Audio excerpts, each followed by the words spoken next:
Hello guys, welcome to my new coding video. In this video we will be coding LLaMA 2 from scratch.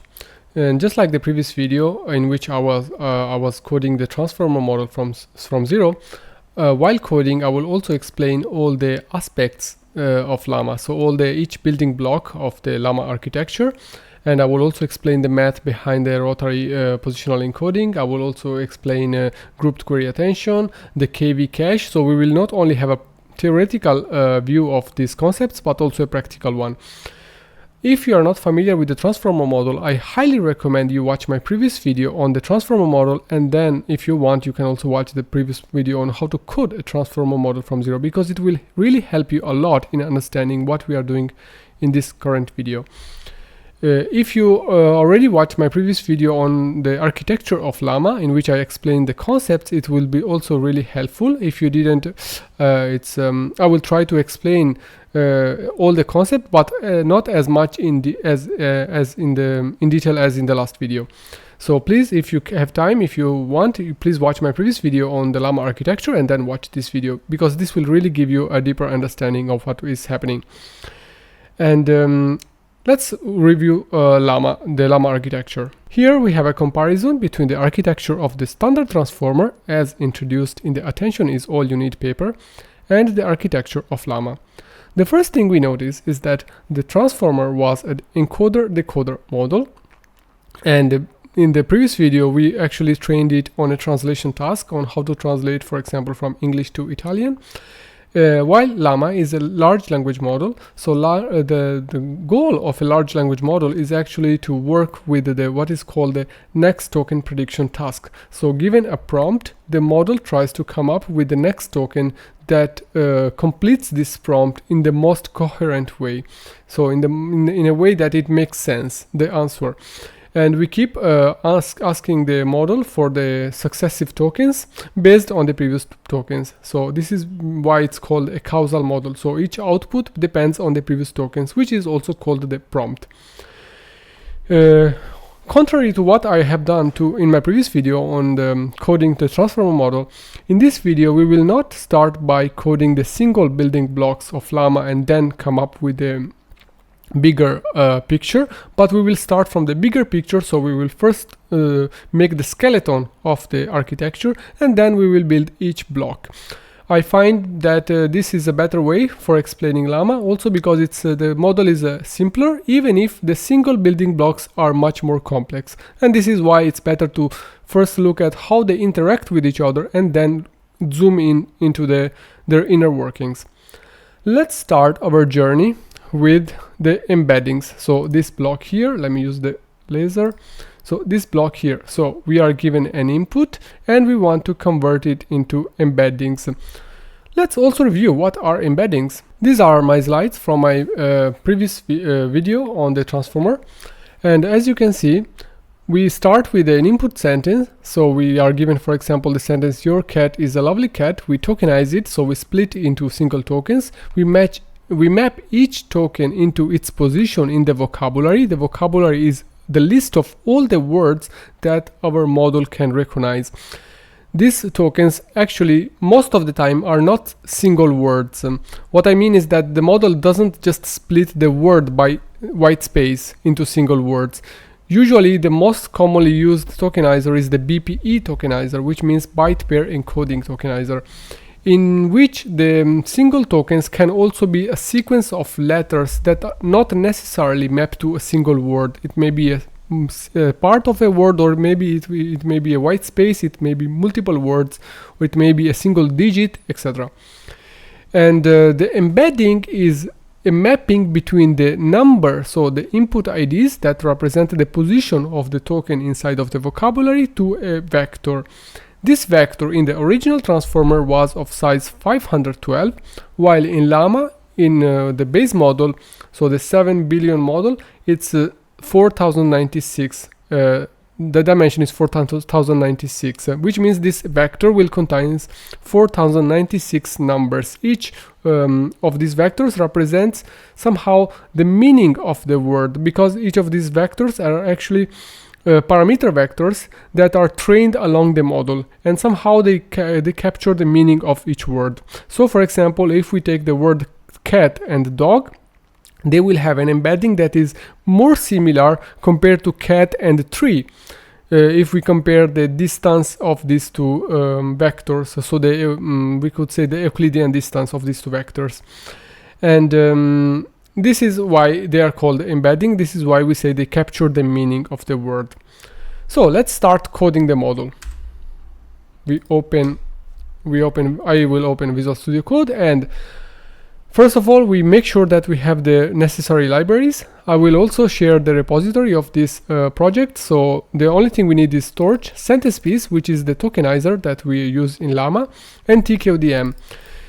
The second thing is, from the official repository of LLaMA, you should download the download script. It's this file download.sh that allows you to download the weights of the LLaMA model. In my case, I have downloaded the LLaMA 2 7 billion along with the tokenizer. And this is the smallest model actually. And I will not even be able to use the GPU because my GPU is not powerful enough. And so I will run the model on the CPU. I think most of you guys will do the same because it's actually a little big for a normal computer unless you have a powerful GPU. So let's start coding it. Let's create a new file, model.py, and let's start our journey. Import the necessary things. So we import Torch, we import and also torch.nn. Okay, these are the basic things that we always import. I remember we also need math, and then also data classes.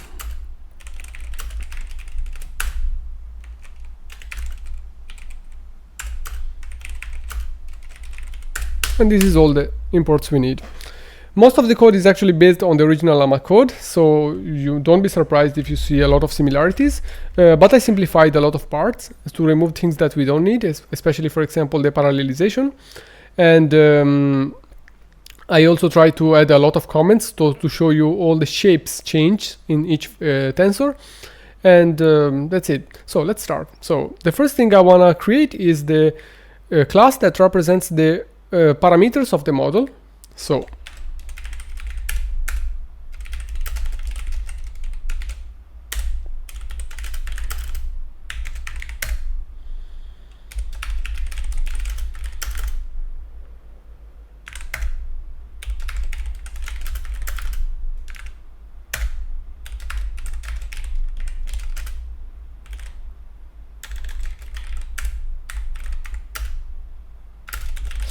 here we already see that we have two types of heads. One is the number of heads for the queries, so number of heads for the queries, and here we have the number of heads for the K and the V, so the keys and the values. Because with we will see later, with the grouped query attention, we don't have to necessarily have the same number of heads for the query, key, and values like in the original transformer, but we can have multiple number of heads, and we will see why and how they work.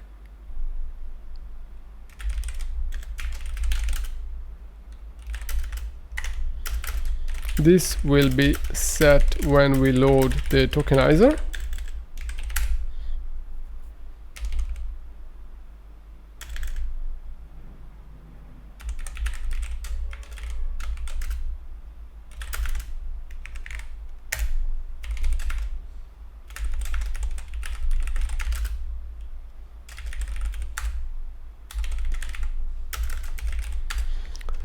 These two parameters indicate the dimension, the hidden dimension of the FFN layer, so the feed-forward layer. The basic idea is they try to, when they introduce the grouped query attention, they try to keep the number of parameters, because with the grouped query attention we reduced the number of heads of the K and V, but they incremented the number of parameters of the feed-forward layer, so as the number of the total parameters of the model remains the same. This allows to compare the full base transformer, so with all the heads for the query, the key and values, with the one they use in LLaMA, which has a reduced number of heads for the K and V.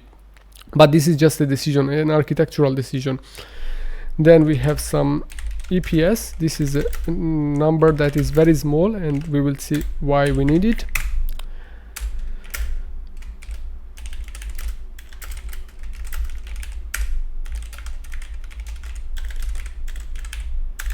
Oh my god.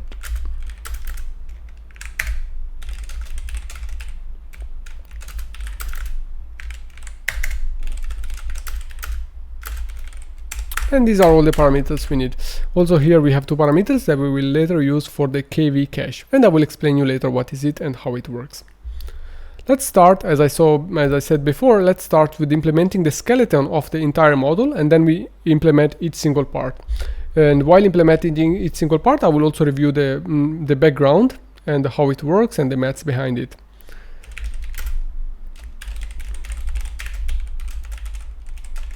This is the main class that will represent the entire model, so all the model we can see here. So all this model here, except for the softmax.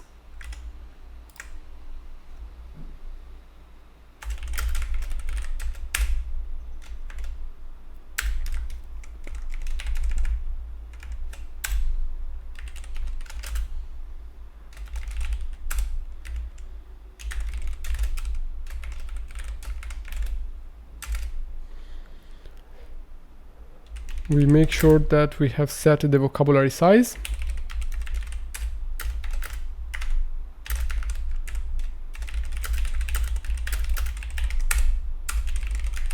We save the values.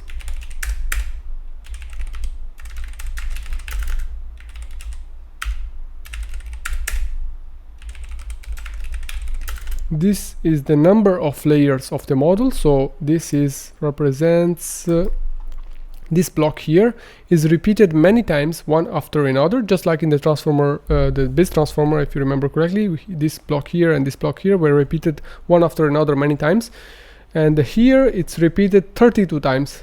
And the output of the last layer is then sent to this RMS norm, then to the linear, etc.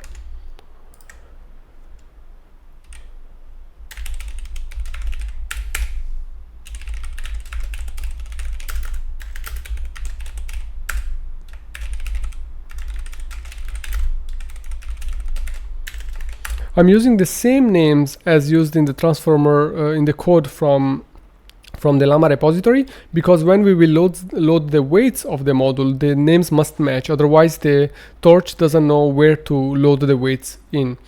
And this is the reason I'm trying to keep the same name. I only changed some names to make them more clear, but most of the other names are same.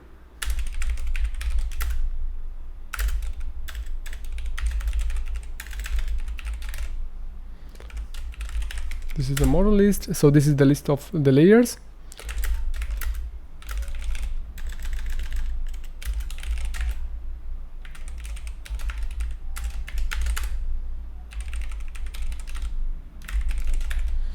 We will create later the encoder block, which is each of these blocks here. This is the encoder block. For now we just create the skeleton. So we have a list of these blocks, then we have a normalization. And the normalization is the RMS normalization. We will implement it later. We need to tell him the size of the features. And the EPS is a very small number that is needed for the normalization calculation, so that we never divide it by 0, basically.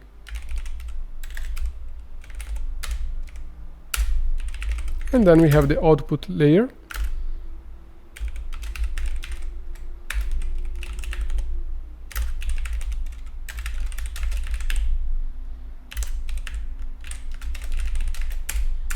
Okay, then we need to pre-compute the frequencies of the rotary positional encodings. So let's do it.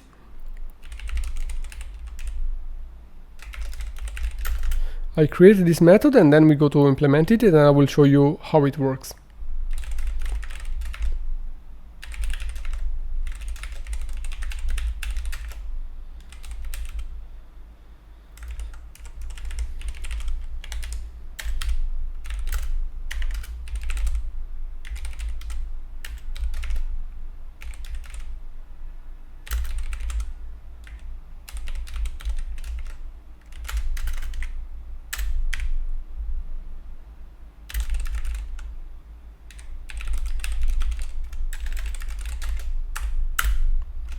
Let me check. I think we have a parenthesis. Okay.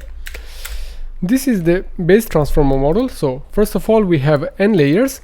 We have first of all the token, the input embeddings. So we convert the input into embeddings, then we pass it through a list of layers. The last layer output is sent to the normalization, then to the output. So this logic will be more clear in the forward method.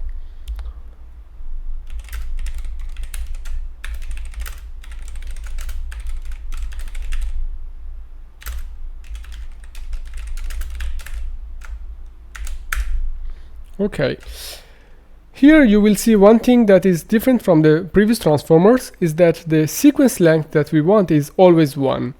And this is because we are using the KV cache. And we will see why. So in the previous, let's review here. When we give the input, we want to give the prompt, and the model will give us a softmax of the next token. But with the KV cache, we don't need to give all the previous tokens because maybe we already computed them in the previous iteration. So we only need to give the latest token, and then the model will output the next token. While the intermediate tokens, so the cache of the previous tokens, will be kept by the model in its cache, because here we have a KV cache. But we will see this mechanism later. So for now, just remember that the input here that we will get is 1 token at a time.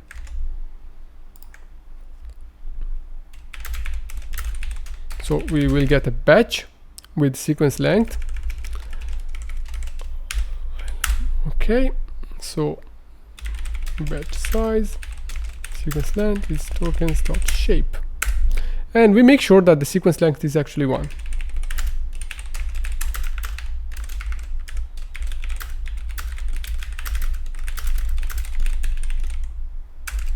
And second thing is this model is only good for inferencing, not for training, because for training, of course, we need to not have the KV cache, and we need to be able to process multiple tokens.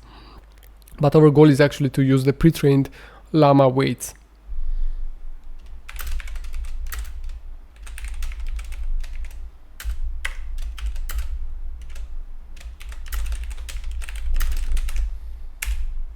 So we convert the tokens into embeddings. As you can see, we add the dim dimension, so the dimension of the embeddings, which is 4096 for the base model, but depending on the model size, it can be different.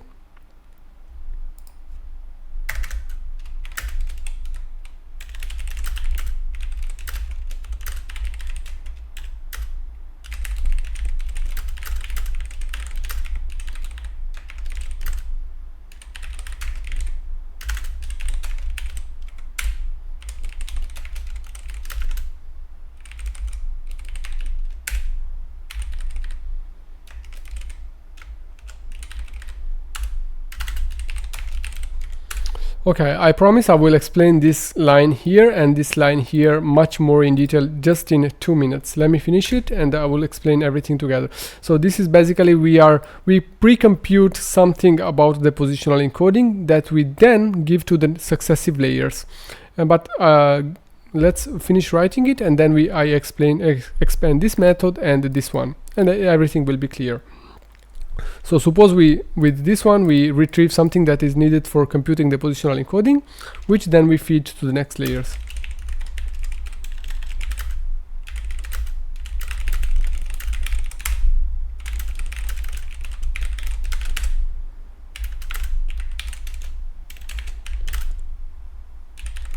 So we consecutively apply all the encoder blocks. And finally, we apply the normalization, just like here. So we apply these blocks one after another many times, then we apply the normalization, and then we calculate the output using the linear layer. And finally, we return the output. So this is the skeleton of the model. So we take the input, we convert it into embeddings.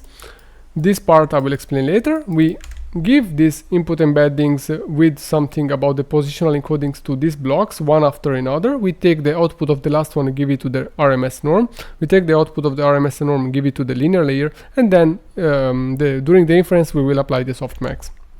Now let's concentrate on the positional encodings. Let's first review how they worked in the original transformer.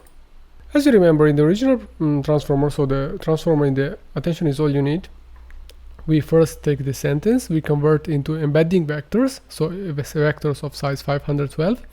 We then add another vector which has the same size, so 512, that represents the position of that token inside the sentence. So every sentence, every token in the first position of a sentence will receive this vector.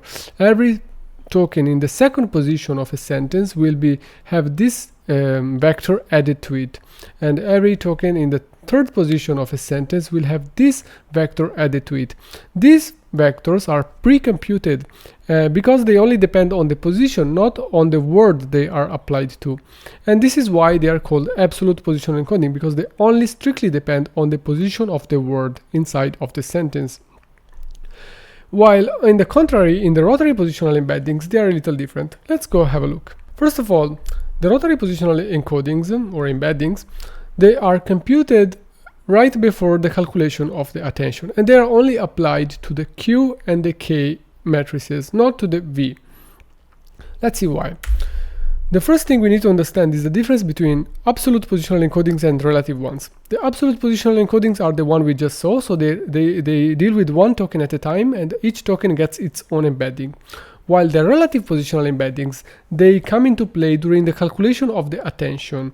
And the calculation of the attention is basically done using the dot product, because it's query multiplied by the transpose of the keys divided by the square root of the model. So there is a dot product in between. And that we want with the relative positional encodings, we change this dot product so that we introduce a new vector that indicates the distance between the two tokens involved in the dot product. So for example, in the original transformer, we have this formula here, so query multiplied by the transpose of the keys divided by the square root of the model. While in the relative positional encodings, which are not the one used in LLaMA, so this is just an introduction.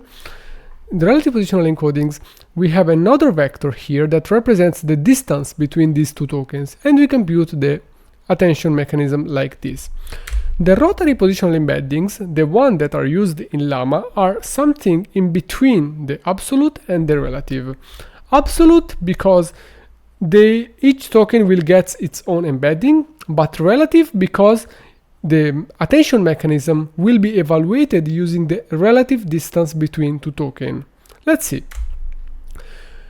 The rotary position embeddings were introduced in the paper from this company, JUE, and the authors of this paper, they wanted to find an inner product that works like this. So first of all, what is an inner product?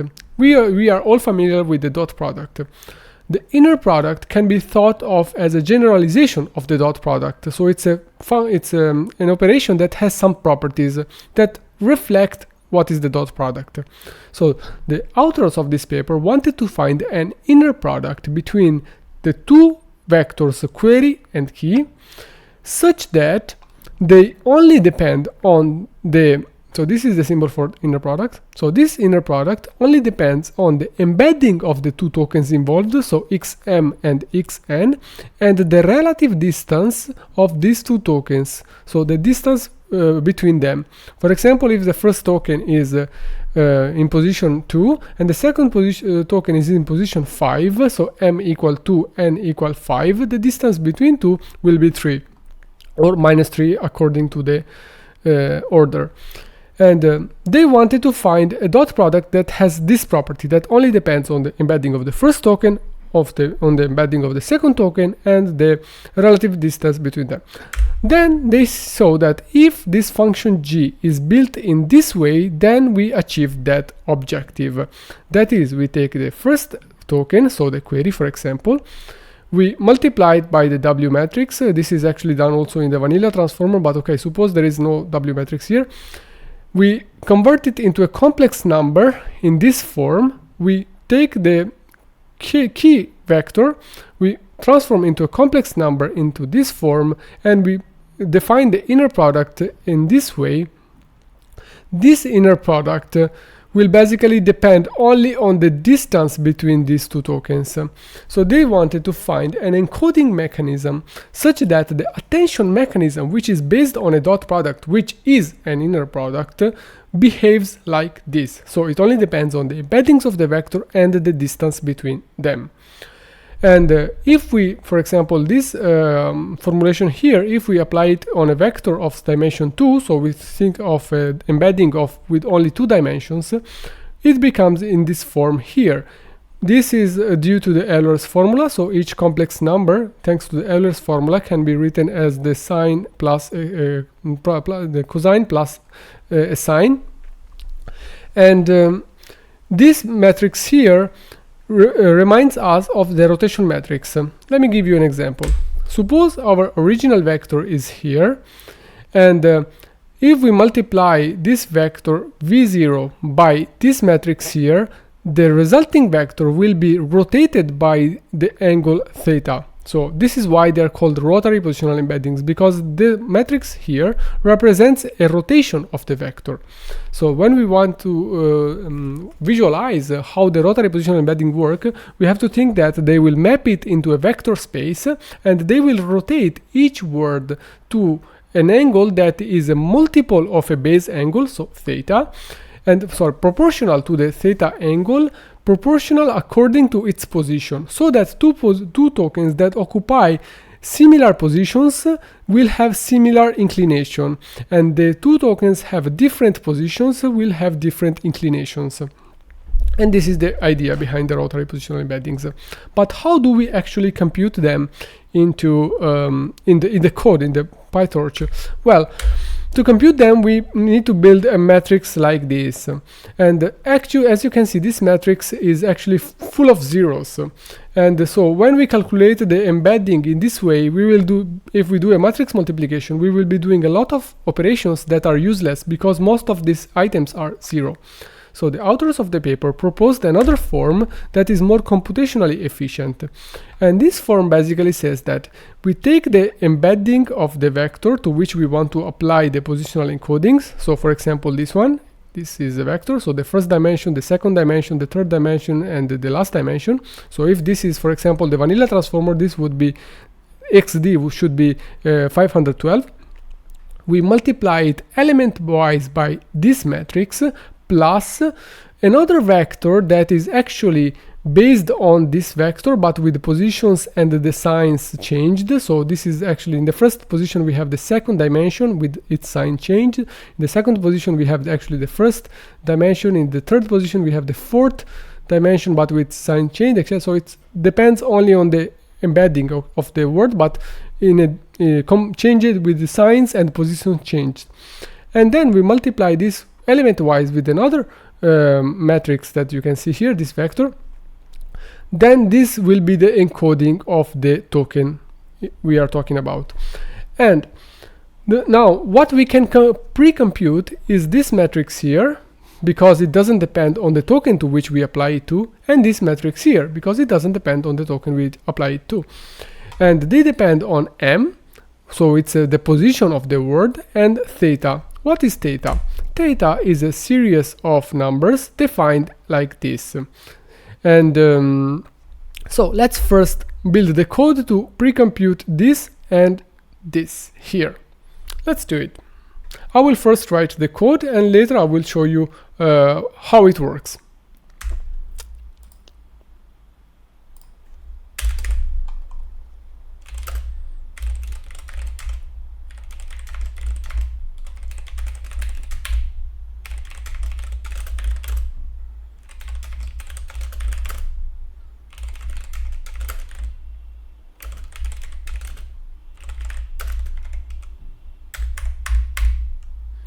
This theta parameter 10,000 comes from the paper. It's written here, 10,000. We first need to make sure that the dimension of the word to which we are applying the embedding is actually even, because we can, in the paper it's written that this rotary positional encodings cannot be applied to an embedding which has odd dimension, so cannot be 513, must be 512 or 514 or any other even number.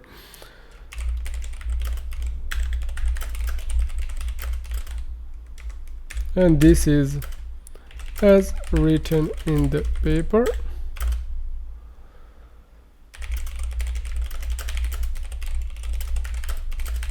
Even. Okay, now we build the theta parameters, which is a sequence.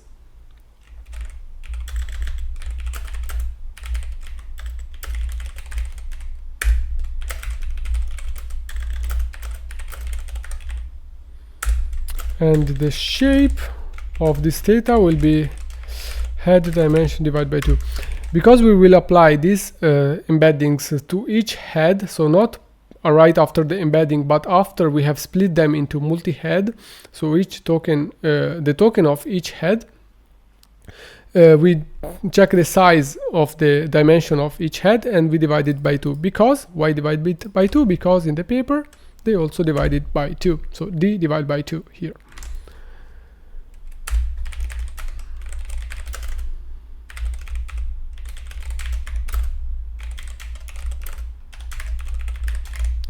Okay, so what's the formula here? The formula is theta of I is equal to 10,000 to the power of minus 2 multiplied by I minus 1 divided by dimension for I equal to 1, 2, etc. up to dimension divided by 2. So now we are computing this part here. So this part here, which is a series. So I here it starts from 1, we will start from 0, so we don't have to do I minus 1. And theta is equal to 1 over the theta, so 10,000 to the power of theta numerator divided by that dimension. Why do we do 1 over theta? Well, because this is to the power of minus 2. So something to the power of a negative number is 1 over that something to the power of the positive exponent. And then this will result in a matrix with shape head dimension divided by 2. So shape is head dimension divided by 2. Now we construct the positions. So what are the positions? Because we want to build these two matrices, they depend on theta, so the series of theta that goes from theta 1 to theta dimension divided by 2, and that we already have. Now we need to build the m's. Because the m's, the possible positions of a token, can be many, we basically give as input to this function the maximum sequence length that we can afford, multiplied by 2, because we have also the prompt, which may be long. So we say, okay, let's pre-compute all the possible theta and m for all the possible positions that our model will see, and all the possible positions is given by this parameter sequence length. So now construct the positions.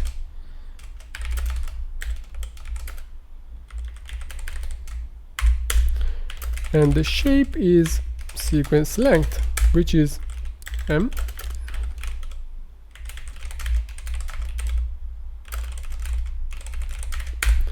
Now we need to multiply m by all the sequence of thetas, but each m with all the thetas. So for example, if we have m equal to 1, we need m1 theta 1, m1 theta 2, m1 theta divided by 2. Then we need m2 theta 1, m2 theta 2, m2 theta 3. So for that we will use a outer product. The outer product, I will show you later, basically means multiply all the elements of the first vector with all the elements of the second vector, all the possible combinations.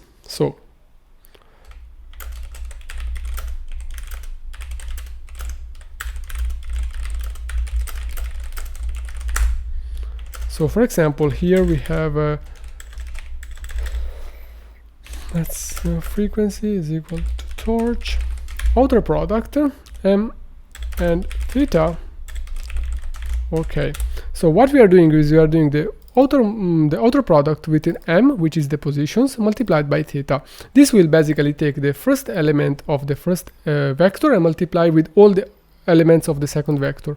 Then take the second element of the first vector and multiply it with all the elements of the second vector, etc., etc. So if we start with the shape, let me say shape of m is sequence length,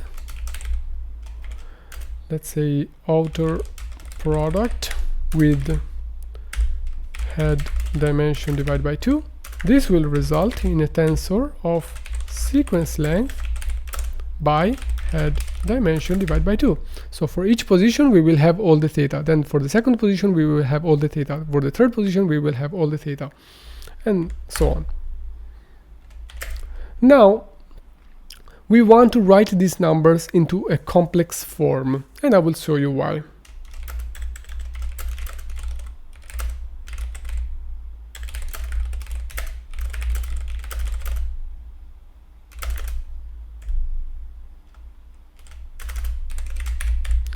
I multiplied by m multiplied by theta, where r is equal to 1, as follows.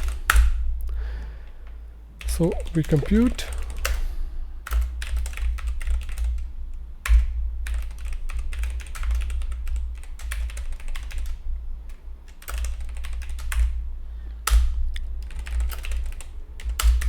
let me also write the shape and then I explain you how it works. This is here to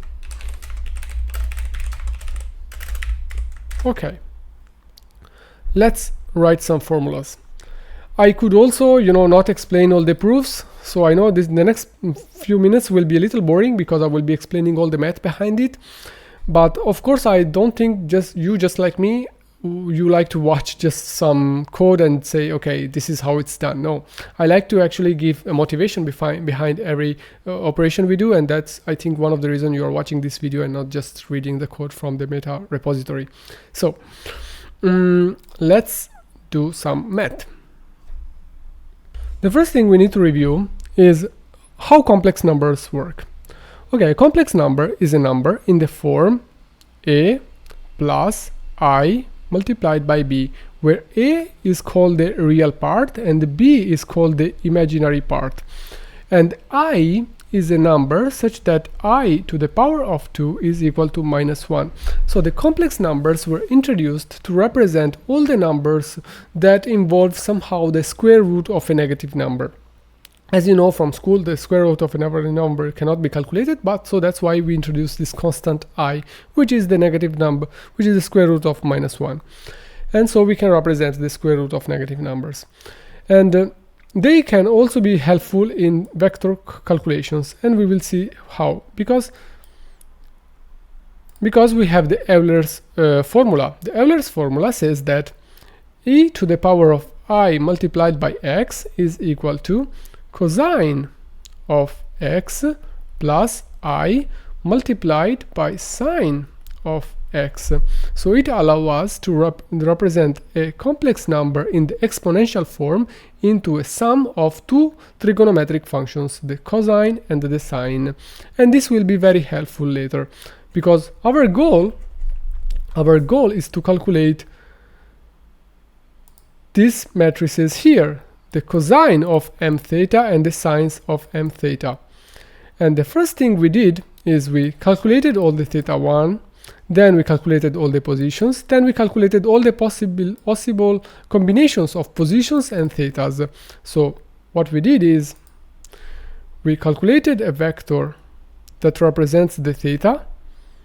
So theta 1, theta 2, up to theta d divided by 2. Then we calculated all the possible m's. M can be 1, can be 2, can be whatever, so sequence length, let's say.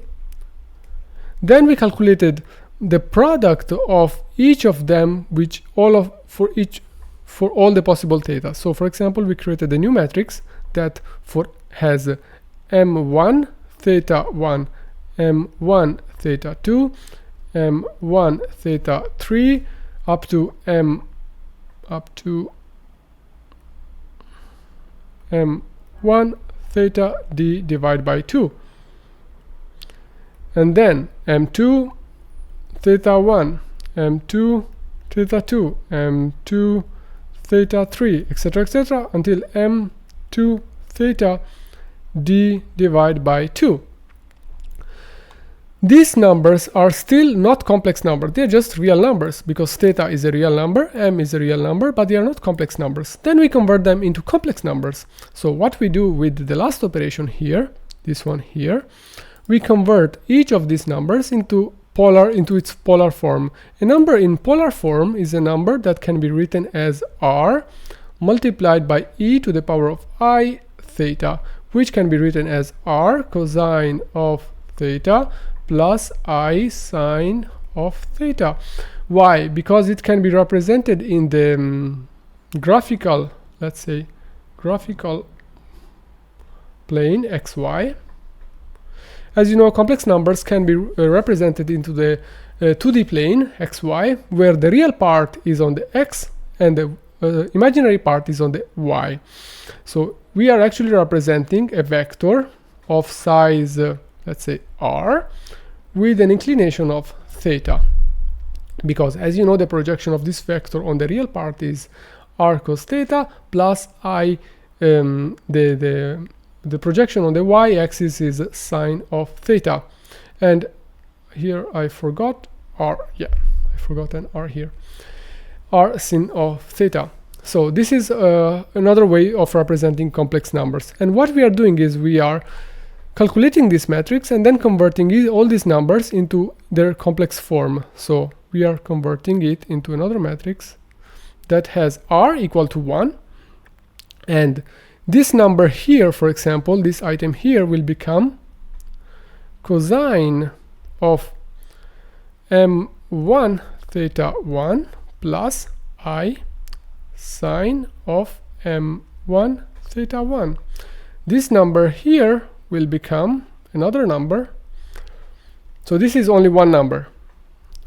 This is become another complex number, that is the cosine of m1 theta 2 plus I sine of m1 theta 2, etc., for all the, because we are not increasing the numbers, over the total numbers, this shape of the tensor also doesn't change. It just becomes a more complex number. So instead of having m theta 1, it becomes cosine of m theta 1 plus I m theta 1. Why do we need this form here? Because we need sines and cosines, and later we will see how we will use them. Now the point is, imagine we are given a vector, because we want to apply these positional encodings to a vector.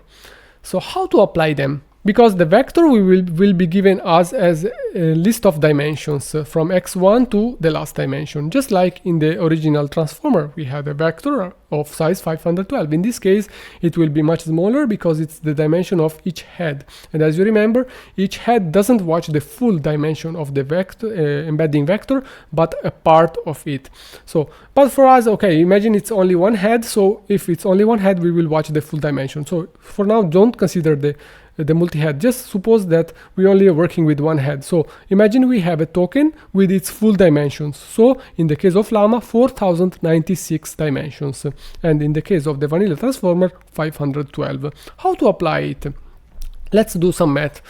Actually, let's do some more math. So we are given, suppose a smaller embedding vector, because we want to do the calculation and not go crazy. Otherwise 4096 is a little difficult to prove. I want to make a list of operations on this vector until we arrive to this form here. So let's start. Suppose our embedding vector is only made of 4 dimensions: x1, x2, x3, and x4. Okay, the first thing we do is I will do some transformations, and I will later translate them into code. So for now, just follow the transformations I'm doing. This is the transformation number 1. I want to group successive tokens, successive dimensions, so into another dimension. So x1 and x2 become another dimension in this tensor, and x3 and x4 become, oops, very badly written,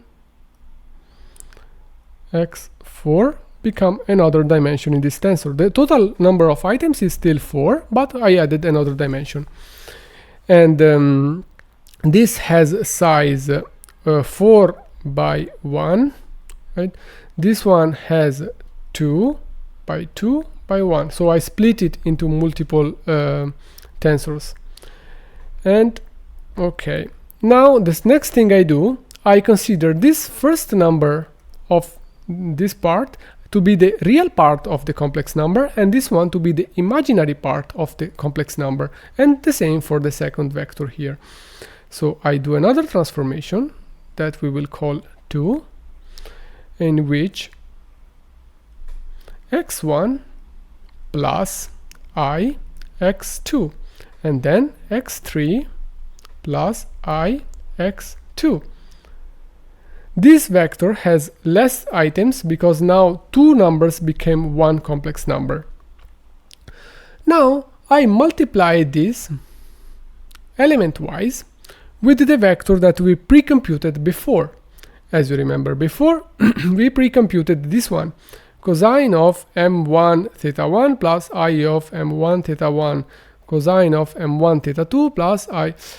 Because they suppose this position, this token here, suppose his position is m1, because we need also the m. So this suppose this token here, his position is m1.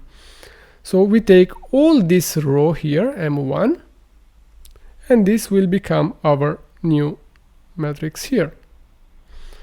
We only have 4 dimensions, so 4 dimensions means we have a theta 1 and theta 2, because d divided by 2 until d divided by 2. So element-wise, with cosine of m1 theta 1 plus I sine of m1 theta 1, and then we have cosine of m1 theta 2 plus I of sine of m1 theta 2. Now we have an element-wise product between the first item of this matrix and the first item of this matrix. Actually, they are two vectors. And then we have the product of two complex numbers, this complex number here and this complex number here. So let's see how to compute the product of two complex numbers.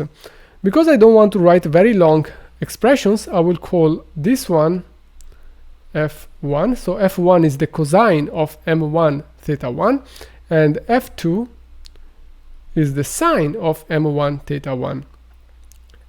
And for the same reason, I will call this one f3 and f4. Now let's compute the product of the first item of this vector and the first item of this vector. So x1 plus I x2 multiplied by f1 plus I f2. This is equal to x1 f1 plus I x1 f2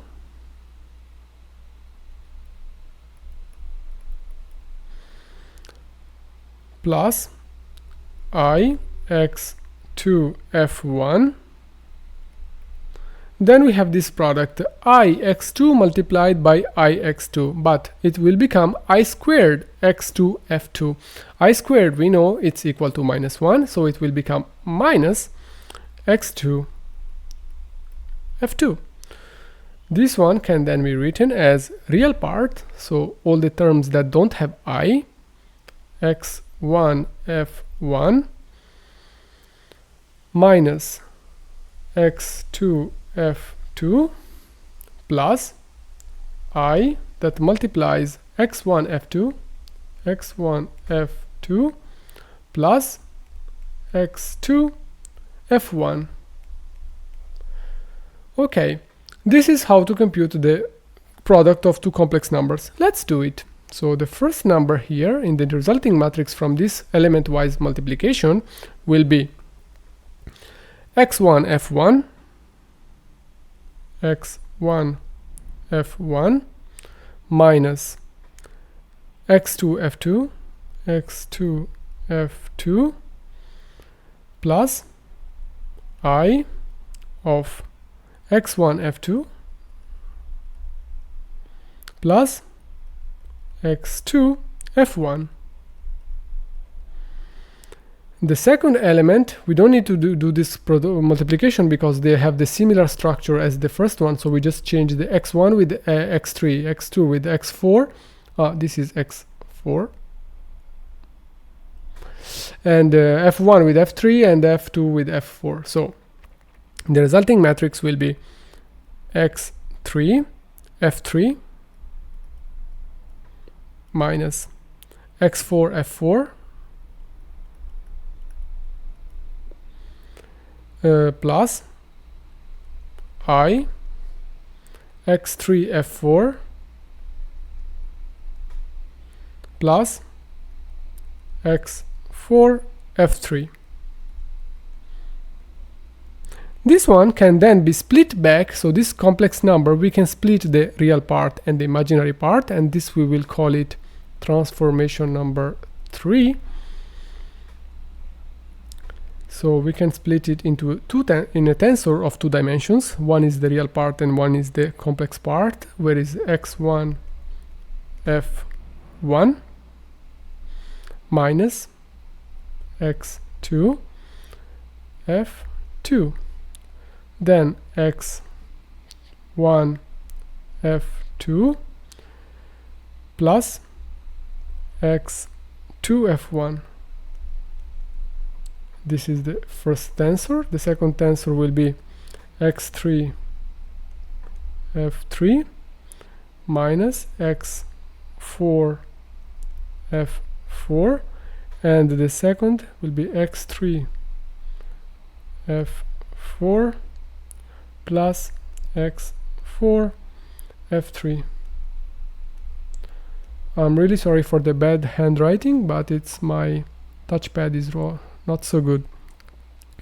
Then we do another transformation in which we flatten all these values. So this will be the first item, this the second, the third, and the fourth. So we remove this dimension, the inner dimension.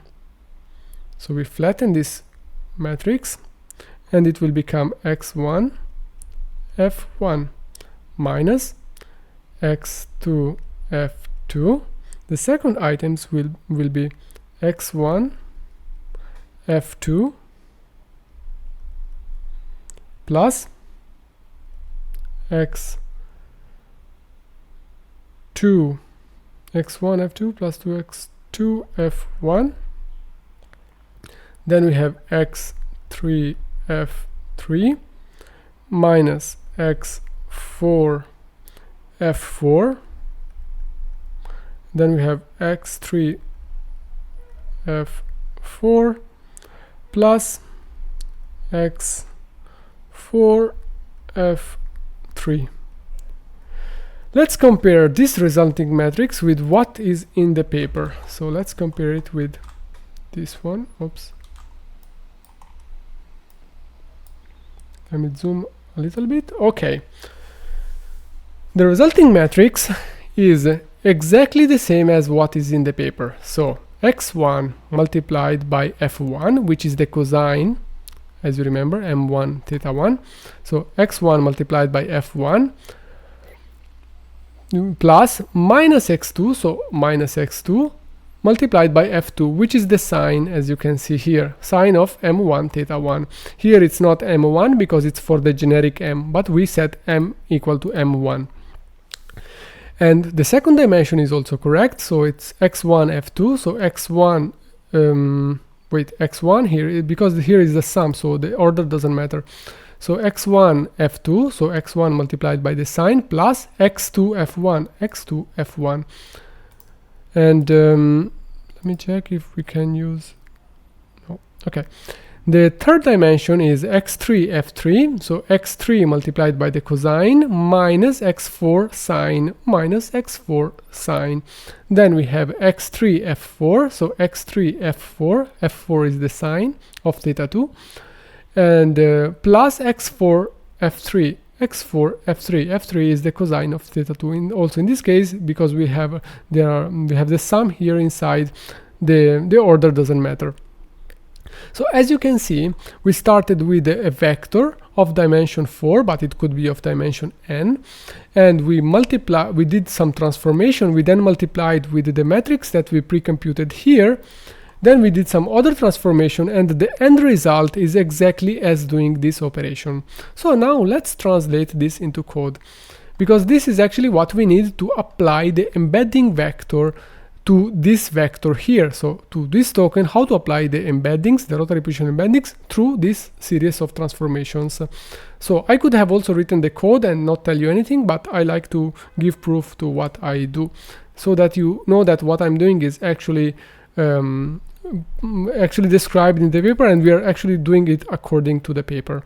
There is also a visualization in the paper that is really helpful. So what we did here, for example, is we transform the embedding vector split it into a new tensor which has half dimension, but by grouping two consecutive dimensions. So the two consecutive dimensions x1 and x2 and x3 and x4. Then we transform it to a complex number. We multiply it with m theta that we pre-computed. And this visualization of why we do this is present in the paper, in particular at this figure here. So here they say, if you have a word with n dimensions, you need, of course, d dimensions. Then, of course, you will have theta of d half theta, because we have theta 1, theta 2 up to theta d half. We group successive dimensions into a new complex number that, if we project it on the complex plane, it will result into this vector, so the x1, x2 vector you can see here. And then we multiply it with the complex number m theta 1. This will result in the number being rotated by the angle indicated by m theta 1, and this is the encoded number, is the encoded token. And this is exactly what we are doing with our matrix transformations that I show you right now. Now let's translate this into code.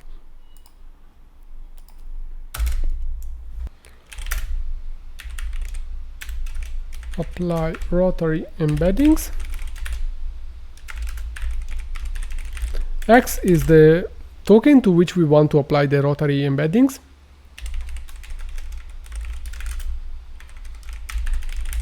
Fix complex is the output of this function, but only for the position of this token. So only for all the positions of this token, because this will have all the theta for all the possible positions, but we only need the positions for this particular token. And then we need the device. The first thing we do is the transformation number 1, I think I call it, yeah, this one here, and number 1 and number 2. So the first thing we do is we transform the two consecutive dimensions into a new tensor, and then we visualize it as a complex number. These operations are supported by PyTorch, so we do them. So we create x complex is equal to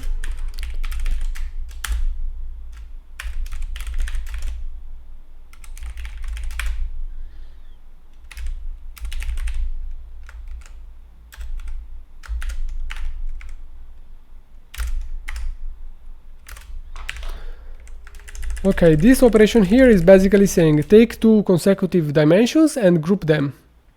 And then we transform this intermediate tensor into a complex tensor by using the view as complex operation from Torch. Let me write some comments. So we are starting from B, sequence length, h, head dimension. because I saw before, this x is actually not the original vector, but it's already the one divided into with its head dimension, because we will have a multi-head attention. But if there is no multi-head attention, then this head dimension is actually the full dimension of the token, so 4096. Then we have this tensor here, but this tensor has 2 dimensions less than this one. It doesn't have the batch dimension and it doesn't have the head dimension, so we need to add it. So take the Fricks complex and we add the 2 dimensions that it's missing.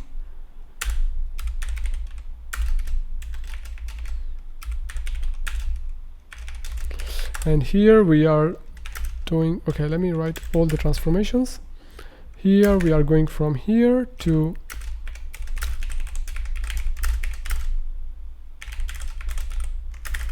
divide by 2. Why divide by 2? Because every 2 consecutive pairs are becoming one complex number. And here we go from sequence length to head dimension divide by 2. We are mapping it to 1 because this is the batch dimension, sequence length, then the head dimension 1, and then head dimension divide by 2. Now we multiply them together, so we do this operation here, so element-wise multiplication, which will result in a rotation as we saw in the figure before, so that's why I call it x rotated, is equal to x complex multiplied by the complex number of the frequencies. In this case we are doing sequence length edge head dimension divide by 2.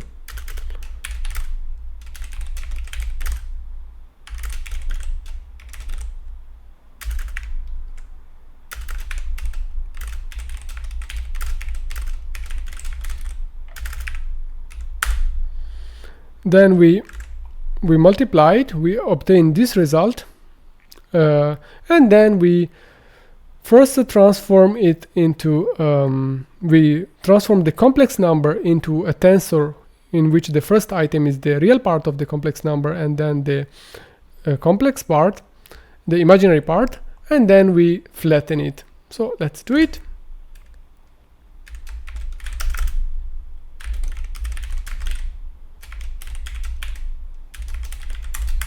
This operation, view as real, will transform the tensor like this.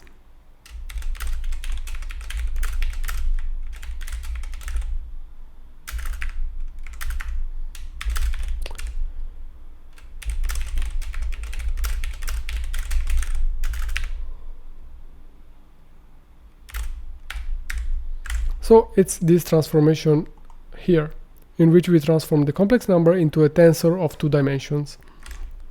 Because that's why you can see this additional dimension here. And then we flatten it.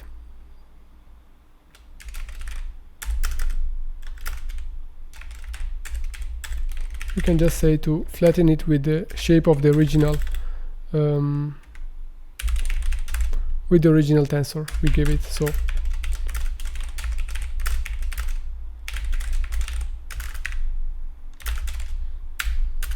become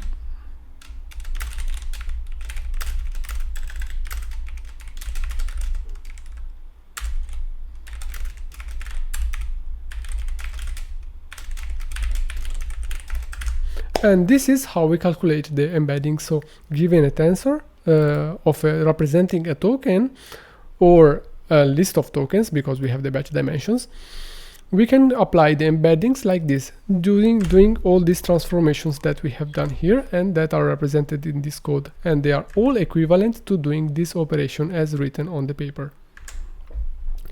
Now we need to go forward with our transformer by implementing the rest. The next thing that we can implement is this RMS norm, because it's present at the output of the transformer, but also at the input. So let's go review again the architecture. We can see that we have the normalization, the RMS normalization here, but we also have it here and here. So let's implement it. Let's also visualize how the RMS norm works. If you want to have a deep understanding of how normalization works, in my previous video about LLaMA, I actually described why we need normalization, how it was historically done, and how it works, also at the autograd level. So I will not repeat the same lecture here. I will just briefly introduce how it works. But if you want to have a better understanding, please watch my previous video. So, as you remember, in the original transformer, we used layer normalization. And layer normalization worked like this. We have an input where we have some items, suppose item 1, item 2, up to item 10. Each item has 3 features, so A1, A2, A3. What we did with the layer normalization, we computed 2 statistics, one for each item, so mu and sigma, so the mean and the sigma, and we standardize each item, normalize each element of this input matrix using this formula here, which transforms it into a distribution with 0 mean and variance of 1. And this formula comes from probability statistics. So as you know, if you have any random variable with its mu and sigma, if you do the variable minus its mean divided by the standard deviation, so the square root of the variance, it will result into a Gaussian of mean 0 and standard and the variance of 1. We then multiply this with the gamma parameter, and we also add a beta parameter here. But this was done in the layer normalization. In LLaMA, we use RMS normalization, and let's see the difference. In RMS normalization, the paper of the RMS normalization claims that we don't need to obtain the effect of layer normalization, we don't need to compute 2 statistics, that is the mean and the variance. And actually they claim that the effect given by layer normalization can be obtained without recentering the values, so without recentering them around the mean of 0, but just by scaling. However, the variance in the layer normalization was computed using the mean, because if you remember, the formula of the variance is x minus the mean of the distribution to the power of 2 divided by n. So to compute the variance, we needed the mean, but we wanted to avoid computing the mean because we don't need it. This is not what the RMS paper claims. The RMS paper claims that we don't need the mean, and we don't need to recenter, so we need to compute a statistic that doesn't depend on the mean. That's why they introduced this statistics here, which is the root mean square that doesn't depend on the mean, and in practice gives the same normalization effect as the layer normalization. And we also have a gamma parameter also here that is learnable, and that's multiplied. So as you can see, the only difference between layer normalization and RMS normalization is that we don't recenter the values. And looks like that recentering was not necessary, as written in the paper, because they say, in this paper we hypothesize that the rescaling invariance is the reason for the success of layer norm, rather than the recentering invariance. So they just rescale the values according to the RMS statistic, and this is what we will do in our code. So let's build this block.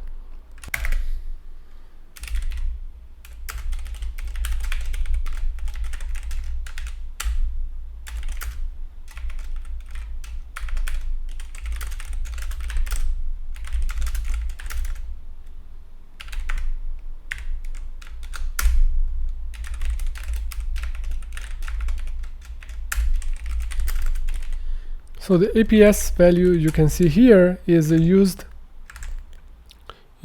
as a denominator. Let me go back here. Is used here as the added to the denominator, so to avoid a division by 0.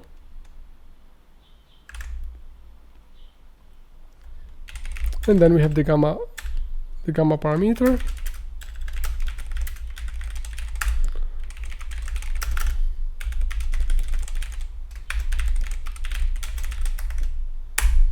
And that's it. Then we define the function norm.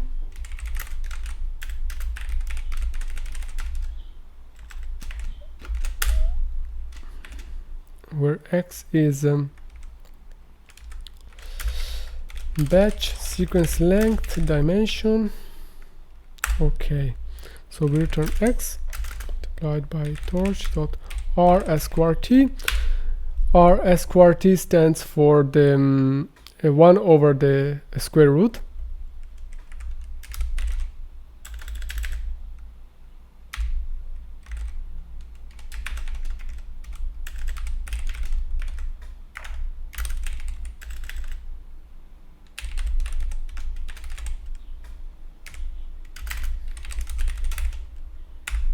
and that's it.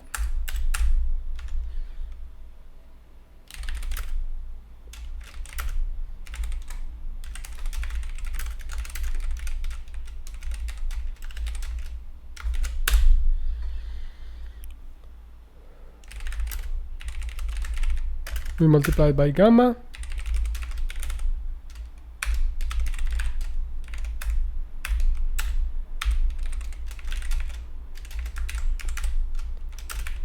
So we have, as you can see, weight is actually a number, a list of ones with the dimension dim. So dim multiplied by b sequence length dim results in b sequence length dim, where b is the batch dimension.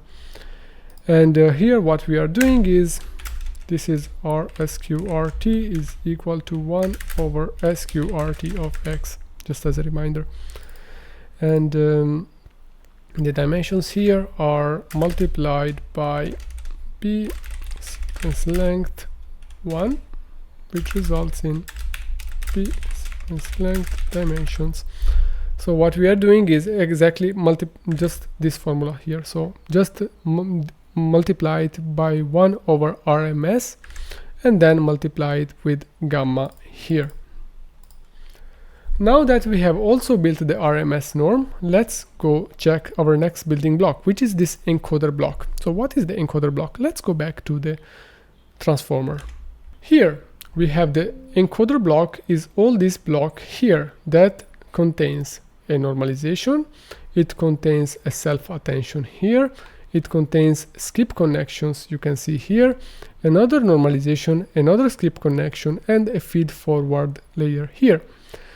I think the easiest one to start with is the feed-forward, but we can also, okay, let's start first build the encoder block, and then we will build the attention and finally the feed-forward. So we first build the skeleton of this, then the attention, and then this.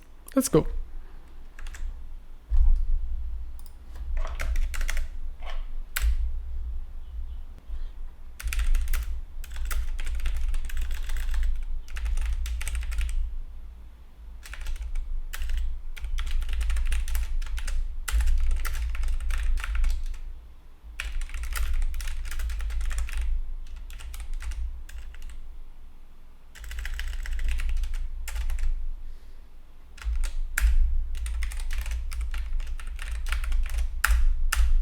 We save some parameters.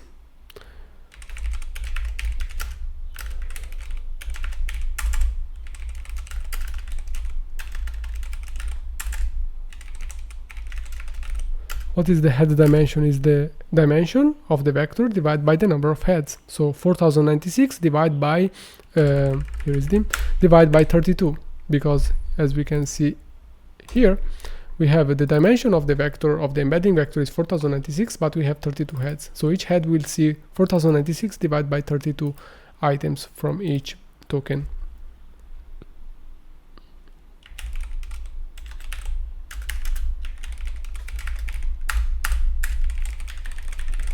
Then we have a self-attention block. I define it, but don't build it right now. Just define the skeleton. Then we have the feed forward.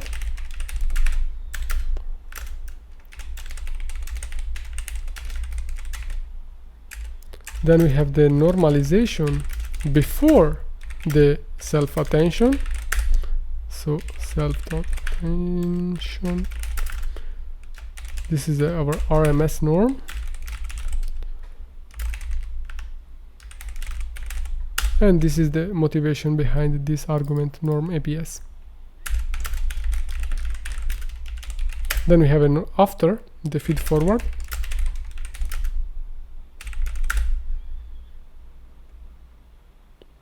Is it after? It's after the attention, not after the feed forward. So before the feed forward block.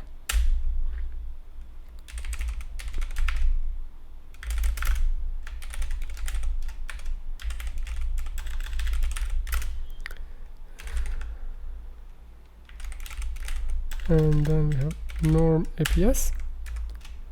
Okay. Now let's implement the forward method.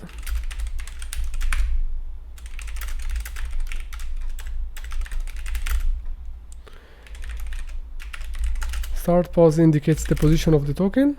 I kept the same variable number as in the original code. It's actually the position of the token, because as you remember, we will be dealing with only one token at a time. So start pause indicates the position of the token we are dealing with. These are the pre-computed frequencies.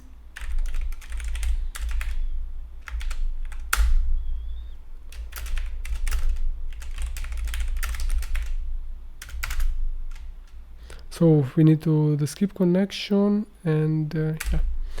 Okay, the hidden is equal to x plus the attention. So we calculate the attention of what? Of the normalized version of this input. So we first apply the normalization, and then we calculate this attention, and to the attention we also give the frequencies, because as you remember, the rotary positional encodings are they come into play when we calculate the attention. And these operations involve tensors of size b sequence length dimension, which is x, plus the skip connection, plus the output of the attention, b sequence length dimension, which results in b sequence length dimension. Then we have another, we have the application of the feed forward with its skip connection. So out is equal to h plus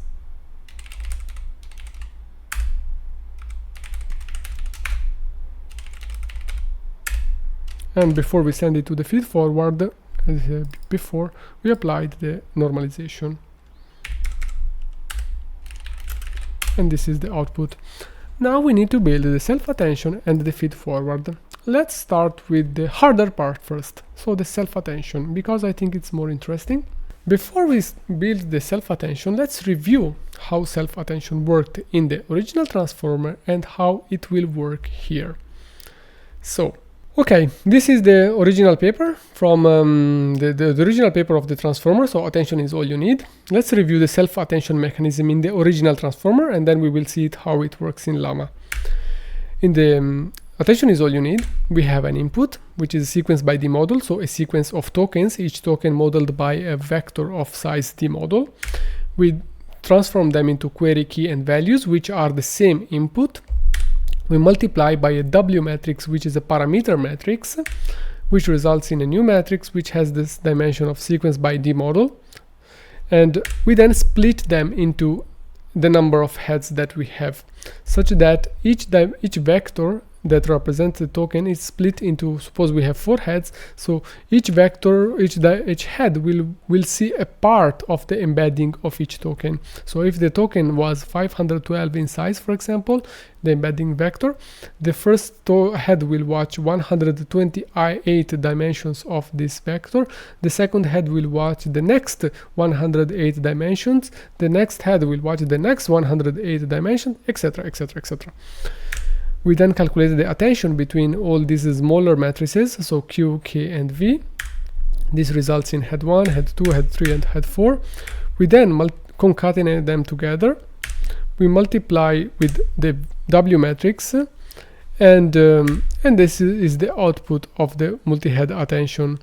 In this case, it's called self-attention because it's the same input that acts as a query, as key, and values. In case the query comes from one place and the key and the values come from another place, in that case it's called cross attention, and that kind of attention is used in multimodal architectures. For example, when you want to combine, for example, pictures with captions, or music with text, or you want to translate from one language to another, so you have kind of multimodality and you want to connect the two together. But in our case we are modeling a language, so self-attention is what we need. Actually, attention is all we need. So let's watch how it works in LLaMA. Okay, in LLaMA we need to talk about a lot of things before we build the self-attention. We need to review how the self-attention works in LLaMA, what is the KV cache, what is the grouped query attention, and actually how the inference works. So we need to review all this stuff before we proceed with the code, otherwise it will be very hard to follow the code. So Let's first talk about the inferencing. Given, suppose we have a model that has been trained on this particular line. So the line is love that can quickly seize the gentle heart. And this is a line from Dante Alighieri. You can see this from the passo from the Inferno, 5th canto. It's not the first line actually, but this is Paolo e Francesca, by the way. And we have a model that has been trained on this line, love that can quickly seize the gentle heart.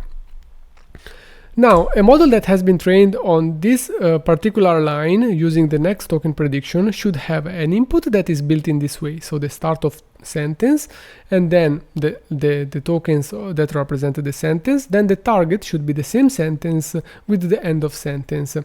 Because the transformer is a sequence-to-sequence model, it maps one input sequence into an output sequence of the same size. This means that the first token will be mapped to the first token of the output, the second token of the input will be mapped to the second token of the output, the third token of the input will be mapped to the third token of the output, but it's not a one-to-one correspondence. Because of the mask, of the causal mask that we apply during the self-attention, to predict this particular token, for example, the model doesn't only watch the same token in the input, so that, but also watch all the previous tokens. So the model to predict needs to access not only that, but also SOS, love, that. And the self-attention mechanism with its causal mask will access all the previous tokens, but not the next ones. This means that when we do the inferencing, we should do it like this. We start with the start of sentence and the model will output the first word. To output the next token, we need to give the previous output token as input also. So we always append the last token of the output to the input to predict the successive tokens. So for example, to output that, we need to give SOS love. To output the next token, we take this that and we put it in the input so that we can get the next word. To output the next token, we need to append the previous output to the input to get the new output quickly. Now, when we do this job, the model is actually, we are giving this input, which is a sequence of 4 tokens, and the model will produce a sequence of 4 tokens as output. But this is not really convenient when we do the inferencing, because the model is doing a lot of dot products that are not necessary, that have already been built. For example, what I want to say is that in order to get this last token quickly, we need to access all the previous context here, but we don't need to output love that can, because we don't care. We already have these tokens. We only care about the last one. However, we can't just tell the transformer model to not output the previous tokens. We need to change the calculations in such a way that we only receive at the output of the transformer only one token, so that all the other tokens are not even calculated, and this will make the inferencing fast. And this is the job of the KV cache. Let me show you with some diagrams. As you can see, at every step of the token, we are only interested in the last token output by the model, because we already have the previous ones. However, the model needs to access all the previous tokens to decide which token to output, because the model needs to access all the prompt to output the next token. And we do this using the KV cache to reduce the amount of computation. So let's do with some examples. Suppose we do the same job that we did before, so the inferencing of that model. We give the first token, so the SOS. This will be multiplied, this is the self-attention, so it will be multiplied by the transpose of the keys. This will produce this matrix here, which is 1 by 1, so you can check the dimensions. 1 by 4096 multiplied by 4006 by 1 will output a matrix that is 1 by 1. This will be multiplied by the values, and this will result in the output token. So this is the inferencing step 1, in which the only token we give is the start of sentence. Then we take this token output, the token at the output. This is actually not the token, because this has to be mapped to the linear layer, etc., etc. But suppose this is already the token, and we append it to the input, so it becomes the second input of the input. So this is SOS, and this is the last output. We multiply it by the transpose of the keys. We get this matrix here. We multiply it by the values, and we get two output tokens as output, because it's a sequence-to-sequence model. Then we append the output of the previous as the input, and we multiply it by the transpose of the keys. We get this matrix here. We then multiply it by the V's, and we get 3 tokens as output. We then append the output of the last one at the Q. We multiply it by the transpose of the keys. We get this matrix here. We multiply it by the V, and we get this sequence as output. But we see some problems, and the one that I told you before. We are doing a lot of computations that we don't need. First of all, these dot products that we are computing here, because this is the self-attention, so Q multiplied by the transpose of the keys will result in a lot of dot products that result in this matrix. These dot products that you see here highlighted in violet have been already computed at the previous steps, because we are at the step number 4, but these have already been computed at the previous step. Plus, not only they have been computed already, we don't need them, because we only are interested in what the latest token that we added as the input, so to the prompt, what is this tokens dot product with all the other tokens, because this tokens dot product with all the other tokens will result in the output of the last token, the one we are interested in. So if there is a way to not do all these computations again, and also to not output all the previous tokens that we actually don't need because we always access the latest token, yes, we just use the KV cache. In the KV cache, what we do is we always take the last token and we use it as input. So we don't append it to the query, we just use it directly as query. But because the query needs to access all the previous tokens, we keep the keys and the values. So we append the last input to the keys and the values, but we don't append it to the queries. We replace it entirely with the queries. Let's see with an example.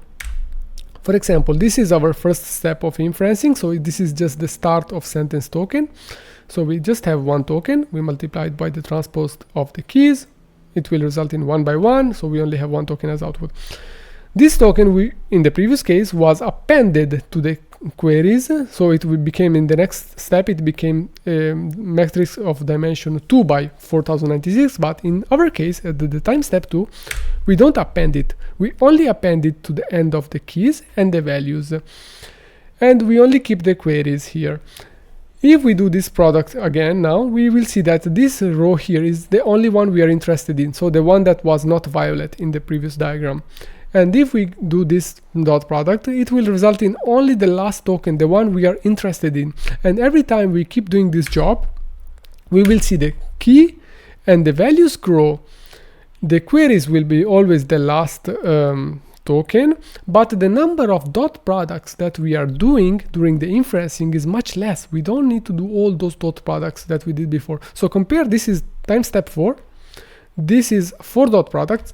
Compare it with the previous time step 4. So here we have 16 dot products. So we reduce it by a factor of 4. And so that's why it's much faster to do inferencing with the KV cache.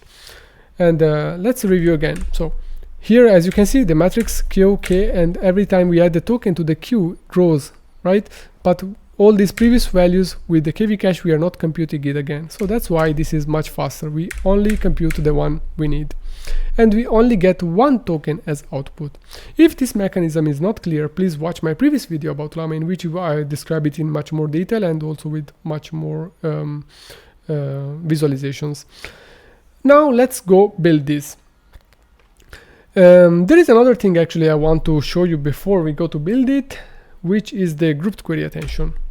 This one here. So I call it grouped multi-query attention because it's actually the successive version of the multi-query attention. It's something in between the multi-head attention and the multi-query attention. But actually the real name is grouped query attention in the paper. Also it's called grouped query attention. Now, the reason we introduced the grouped query attention is, first of all, we had the multi-query attention. The multi-query attention basically were introduced to solve one problem. That is, we first had the multi-head attention. We introduced the KV cache with the multi-head attention, just the one we just saw. The problem was that with the multi-head attention, we were doing too many dot products. With the multi-head with KV cache, we do less dot products. This resulted in a lot less computation, but it also resulted in a new bottleneck for the algorithm. So the bottleneck was not longer the number of computations, but how many memory access we were performing to access these tensors. Because in the GPU, the GPU is much faster at doing computations than it is at moving tensors around in its memory. So when we optimize an algorithm, we not only need to consider how many operations we are doing, but also how many tensors we are accessing and where are these tensors located. So it's not a good idea to keep copying tensor from one place to another, because the GPU is much slower at copying memory from one place to another than it is at computing operations. And this can be visualized on the datasheet of the GPU.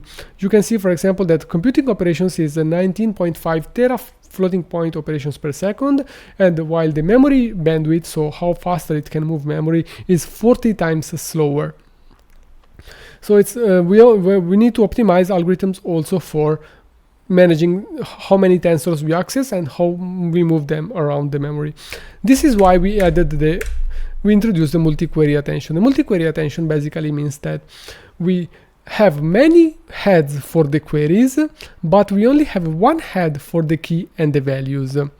This resulted in a new algorithm that was much more efficient than the algorithm just with the KV cache. Because the KV cache, yeah, it reduced the number of dot products, but it had a new bottleneck, that is the number of memory access. With this algorithm, we also optimize the memory access, but we lose some quality because we are reducing the number of heads for the key and the values. So we are reducing the number of parameters in the model. And this way, the model, because we are reducing the number of parameters involved in the attention mechanism, of course the model will degrade in quality. But we saw that practically it degraded the quality not so much. So actually the quality was not bad. And this was in this paper.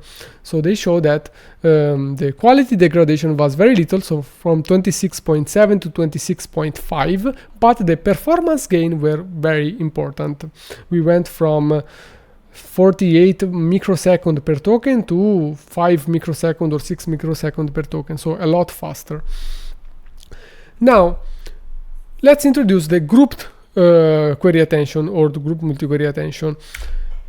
In the multi-head attention, we had n heads for the queries, n heads for the keys, and n heads for the values. In the multi-query attention, we have n heads for the keys, but only one head for the keys and the values. In the grouped multi-query attention or the grouped query attention, we have less number of heads for the keys and values. So every two head for the queries, in this case, for example, we will have one head for the keys and the values. And this is a good balance between quality and speed, because of course the fastest one is this one, because you have less heads. But of course the best one from a quality point of view is this one, but this is a good compromise between the two. So you don't lose quality, but at the same time you also optimize the speed compared to the multi-head attention. So now that we have reviewed all this concept, let's go build it. So please, again, if you didn't understand very much in detail this part, it's better you go to review my other video about LLaMA, in which I explain all this part much better. Otherwise, if I have to repeat the same content of the previous video, the current video would become 10 hours. So let's go build it.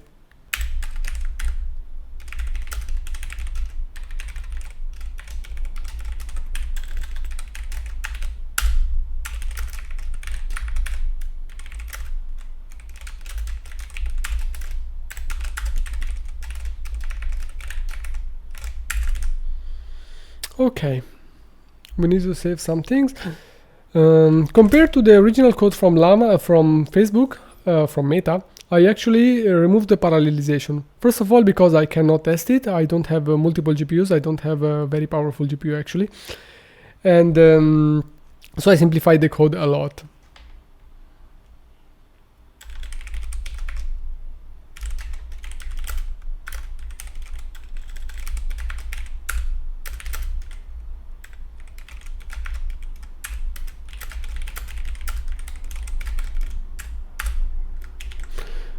And KV heads indicates the number of heads for the keys and the values, because they can be different than the number of heads for the queries.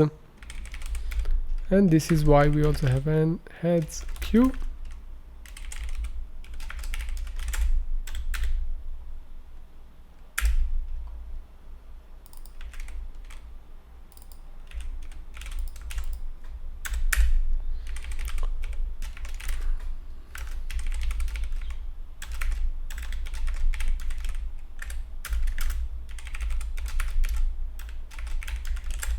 This value here represents the ratio between the number of heads for the query and the number of heads for the keys and the values. We will use it later when we calculate the attention.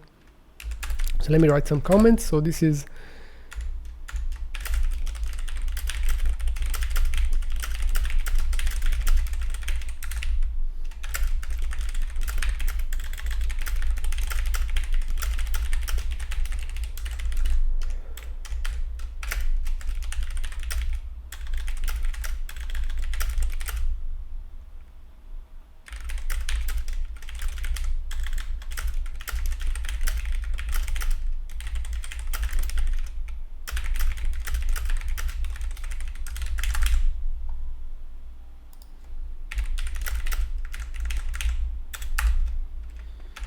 and then we have a self.head dimension, which is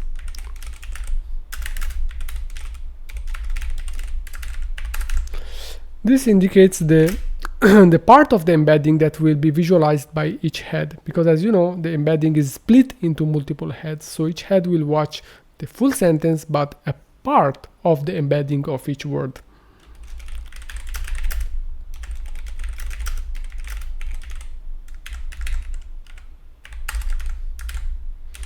Then we have the W matrices, WQ, WK, WV, and WO, just like in the normal vanilla transformer.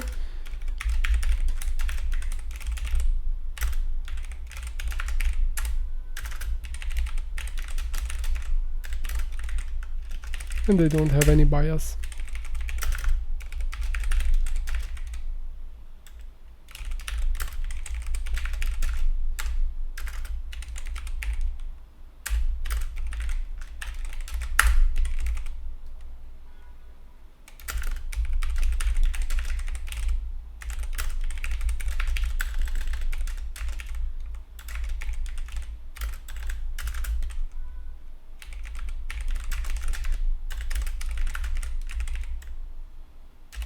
Oops, why did I write true?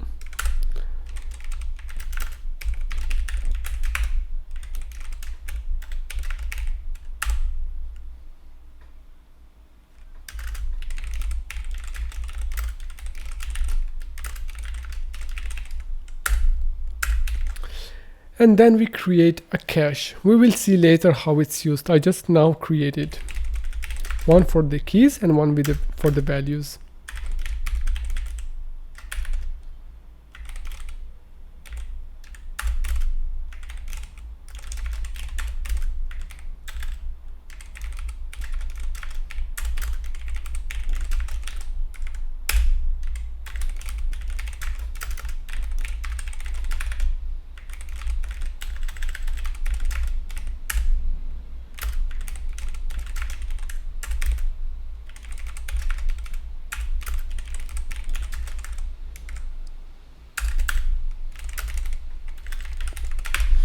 Okay, finally we implement the forward method, which is the salient part here. So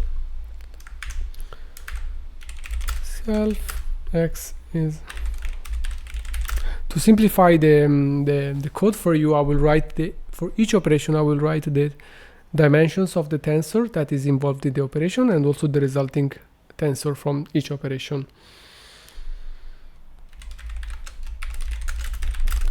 This start position indicates just the position of the token inside of the sentence. And these are the frequencies that we have computed.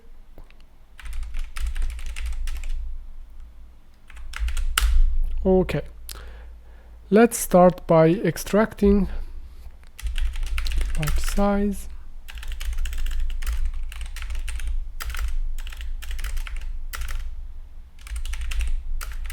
It's B, sequence length, and dimension.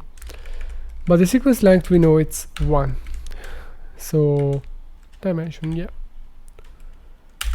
Then what we do is we multiply, just like in the original transformer, we take the query, the key and values, we multiply it by then the WQ, WK and WK matrix.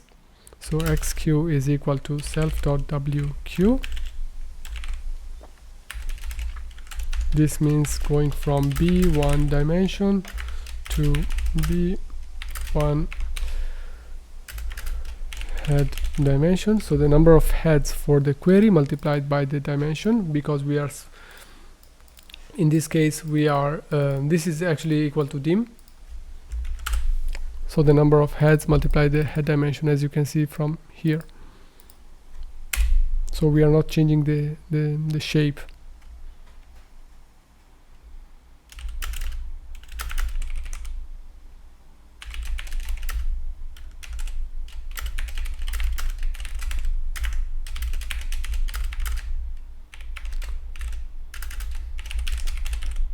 In this case, however, we may change the shape of the, because the number of heads for the KV may be smaller than Q. So this matrix may have a last dimension that is smaller than XQ. And the same is for XV. So here, let me write some comment. Apply the WQ, WK and WV matrices to queries, keys and the values, which are the same because it's a self-attention, so the query, key and value is always X. We then divide them into their corresponding number of heads. So XQ is equal to XQ dot view. Batch size, we keep it like this. Sequence length is 1.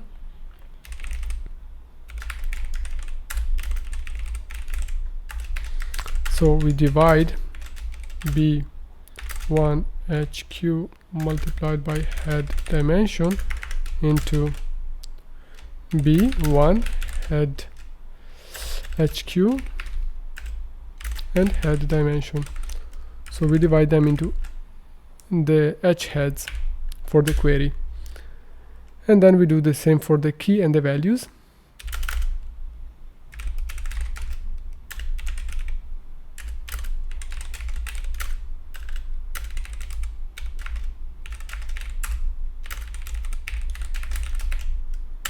And the same for the V.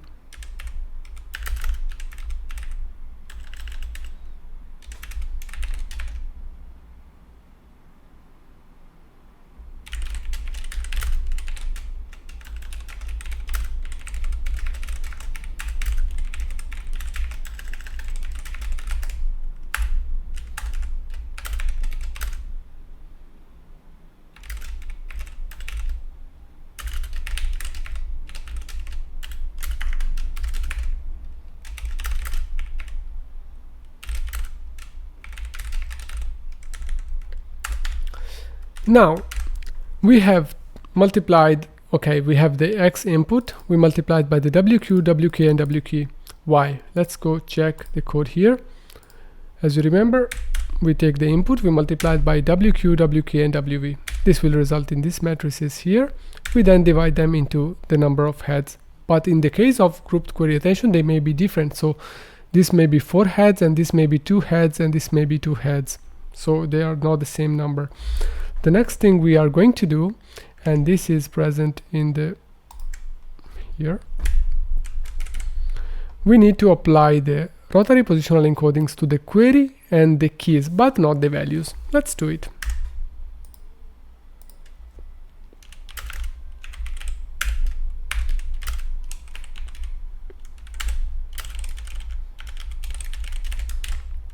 And this is how we apply the positional encodings. This will not change the size of the vectors.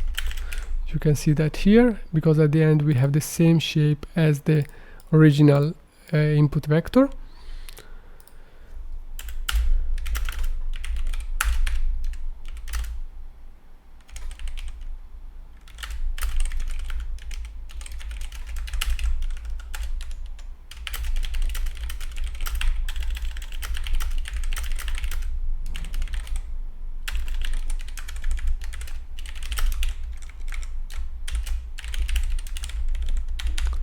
Okay, now comes the KV cache part. Let's watch again the slides. As we can see here, every time we have an input output token, so for example the attention 2 here, it supposes the token number 2, we append it at the end of the keys and the values. And this is exactly what we are going to do. So what we do here, we keep a cache of the keys and the values, because they will be used for the next iterations, because at every iteration in X we only receive the latest token that was output from the previous iteration. We append it to the K and the V, and then we compute the attention between all the K, all the V, but only the single token as query. So let's do it. So first replace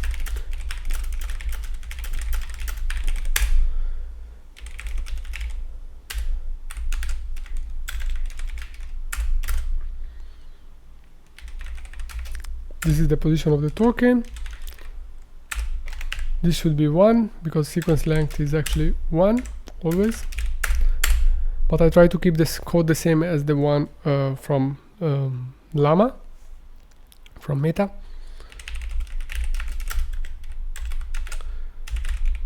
This is basically, it means that if we have one token from many batches, I mean we have one token for every batch, we replace them because we can process multiple batches.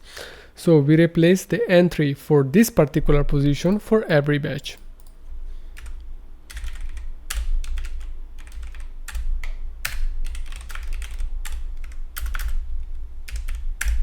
Okay, now we replace it only for this position here, but when we compute the attention using the KV cache, let's go watch again.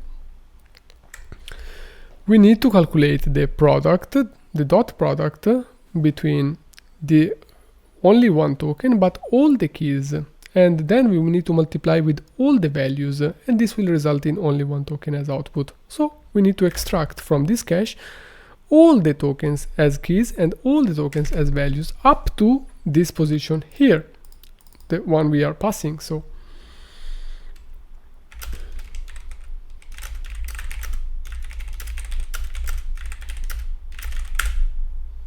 keys is equal to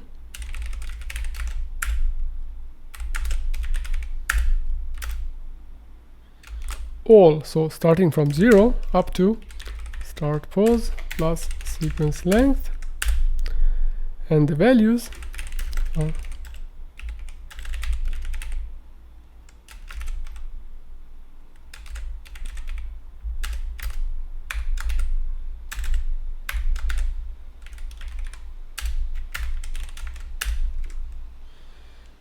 length. Now what happens is that, let me write also some sizes here. We have B sequence length of K and V, because the sequence length of the input is always 1, we know that, but the sequence length of the cache means all the cached keys and values which are up to start position. So this sequence length is actually equal to start position, and actually start position plus 1. Next dimension is the number of heads for the K and V, and then the dimension of each head. Now the number of heads for the keys and values may not correspond to the number of heads of the queries. So how do we compute? In the original code from LLaMA, what they did was basically, let's go check the code for here. So in the grouped query attention, we have that the number of heads for the keys and the values is not the same as the number of heads for the queries. So there are two ways. One is to make an optimized algorithm that actually takes this into consideration. The other way is to just copy this single head into multiple heads, such that we arrive to this situation here, and then we just compute it just like a multi-head. This is not optimized solution, but is the one used by the code by LLaMA, and it's also the one I will be sticking to, because I don't have any way of testing other codes, because the only model that supports the grouped query attention is the biggest one from LLaMA, so with the 70 billion parameters, but my computer will never be able to load that model, and so I don't have any way of testing it. So that's why I also didn't optimize the code for actually computing the grouped query attention, but I will just replicate this single head multiple times such that we arrive to this situation here. So I will also repeat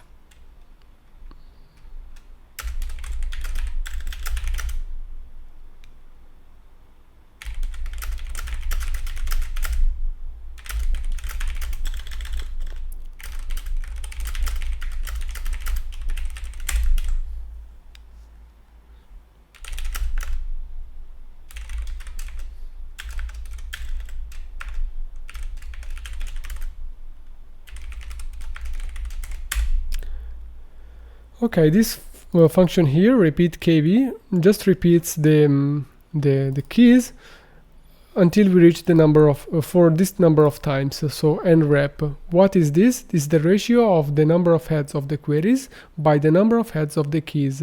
So if the number of heads of the keys is 4 and the number of heads for the queries is 8, means we need to repeat twice each head. So let's build also this method since we are here.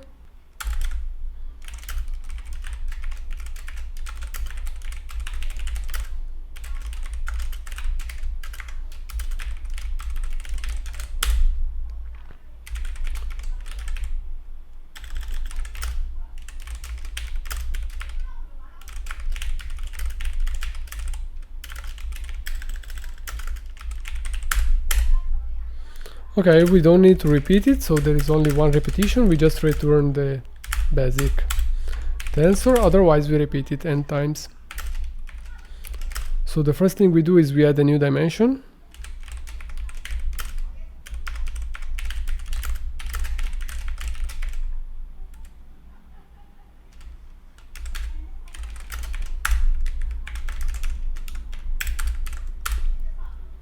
And we can do like this. But sequence length, number of heads, then nothing, and then this will add this new dimension in this position. Then we expand it.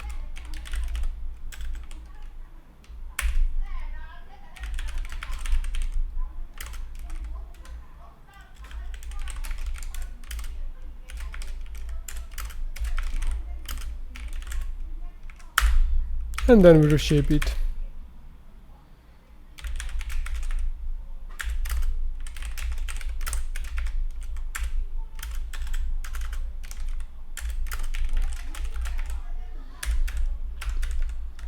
Basically, we introduce a new dimension.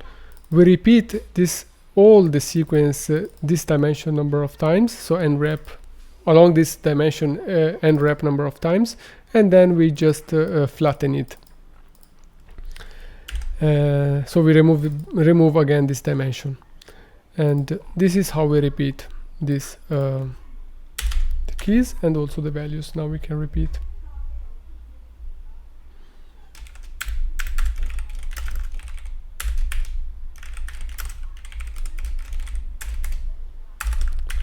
Okay, now we just proceed just like with the standard calculation for the multi-head attention. That is, we first move the head dimension before the sequence dimension, because each head will watch all the sequence but a part of the embedding of each token. So what we are doing is batch 1, because 1 is the sequence length of the queries, the number of heads of the queries, and head dimension. Batch head sequence length and head dimension. We do the same for the keys and the values.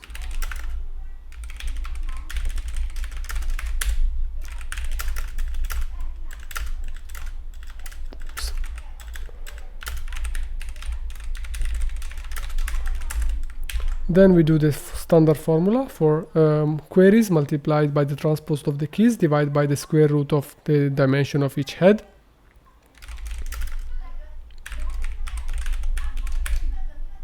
So xq, so the queries multiplied by the transpose of the keys, all of this divided by the square root of the dimension of each head. Then we apply the softmax.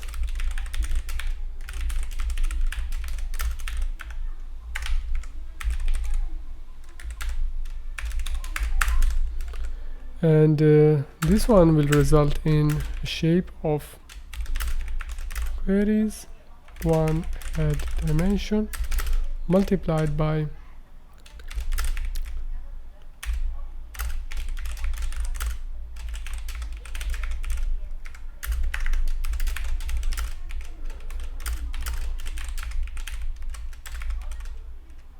kv. The softmax doesn't change the dimension. Then we multiply it by the values.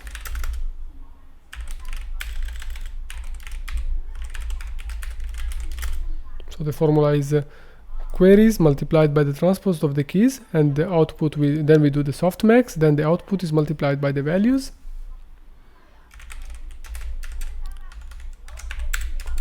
So this will result in B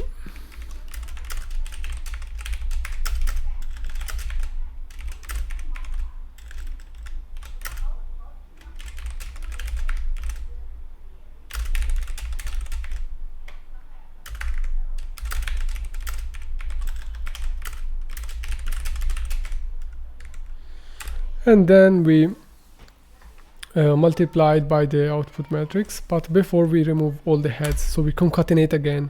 This is what we did also here. So here we take the output of all the heads, then we concatenate them together, and then we multiply it by the WO matrix.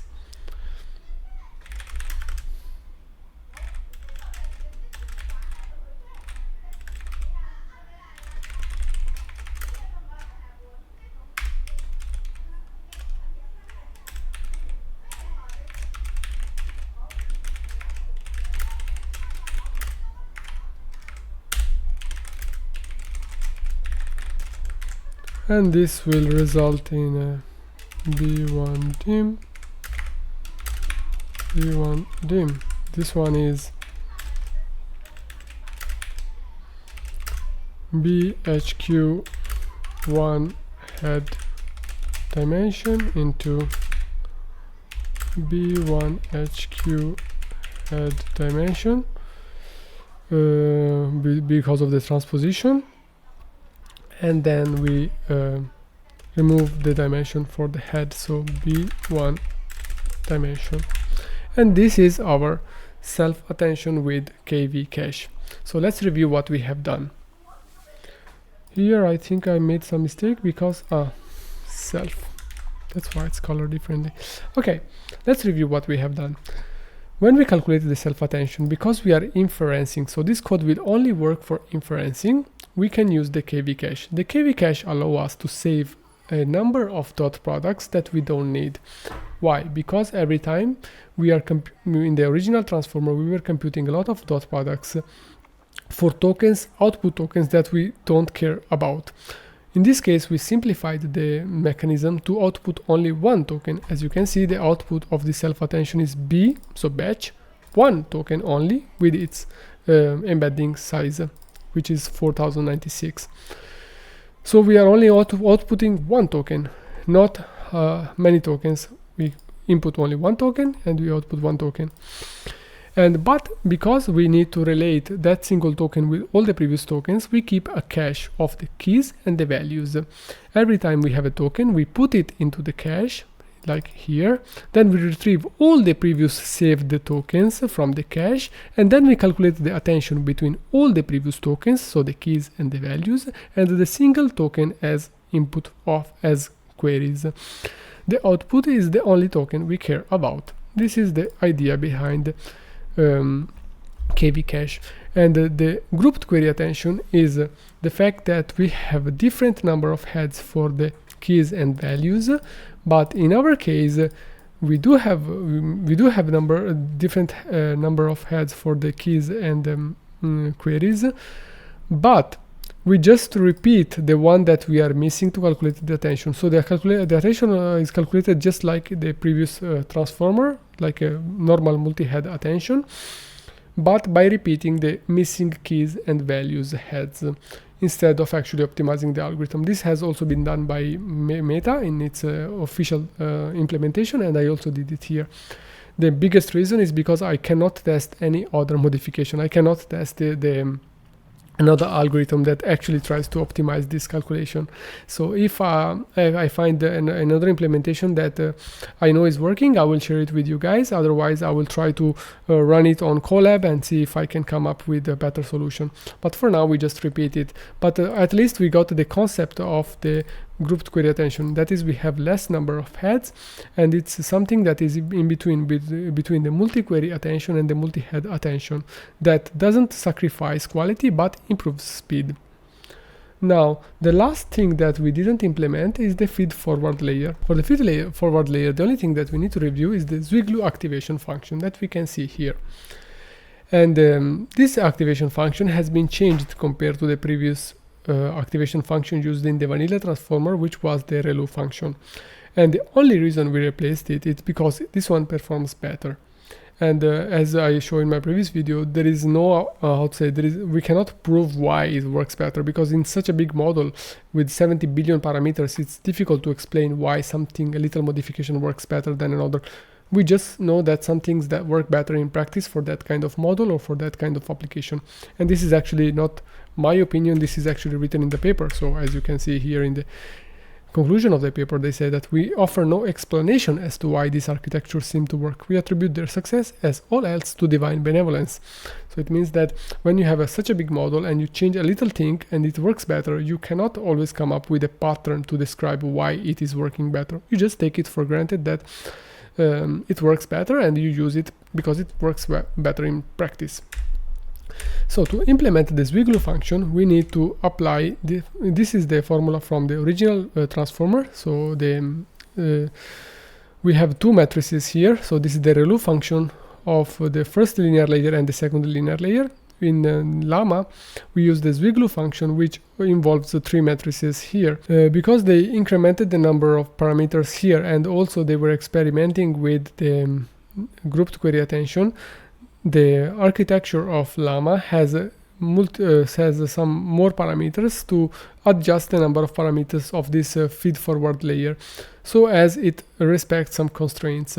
And this is actually used in deep learning research. Whenever we modify the transformer model and this reduces the number of parameters or increases the number of parameters, the first thing the researchers do, they adjust the numbers of parameters of the feed-forward layer so that when they make comparison between two models, they have the same number of parameters.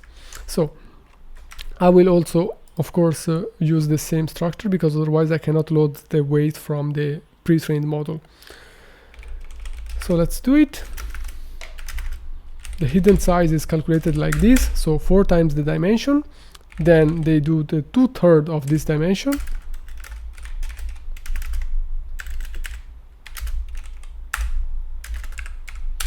And then they also have a multiplier if it's specified.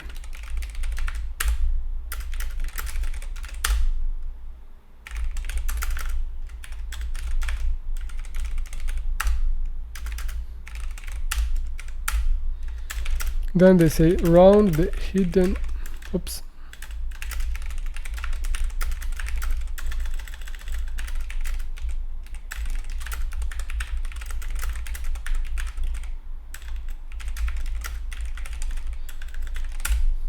By using this modification, so to calculating the hidden dimension like this, it may not be the case that this hidden dimension is a multiple of this number here. So maybe they want the size of the hidden layer to be a multiple of 256, but by calculating it like this, it may not be. So what they do is they make it round up to the next multiple of parameter.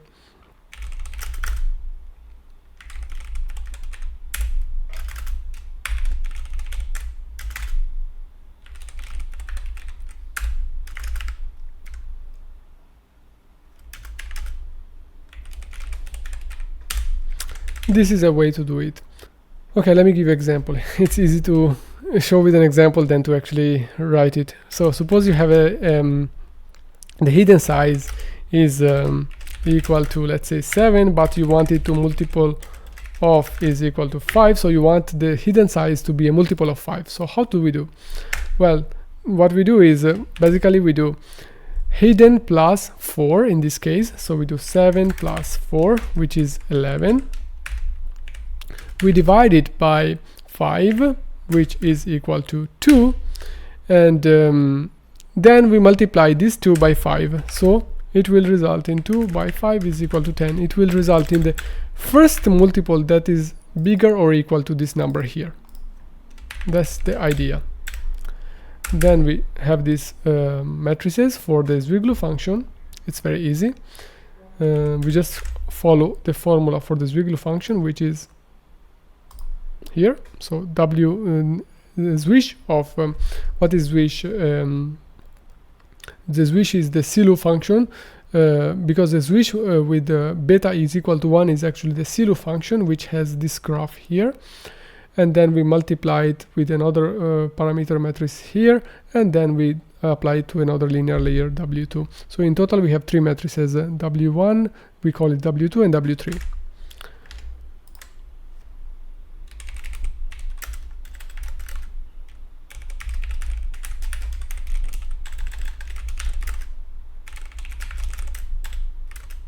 And they don't have bias. Oops.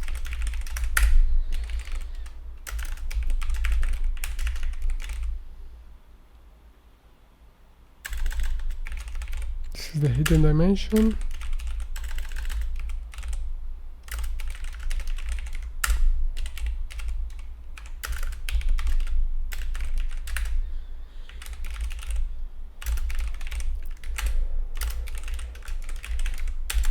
Okay, now we'll implement the forward method.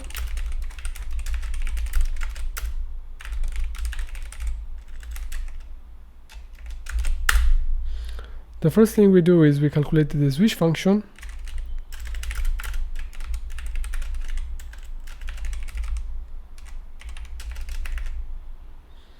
Then we calculate, so we are calculating, let me show you. We are calculating this one, xw, swish of xw. Then we calculate this xv.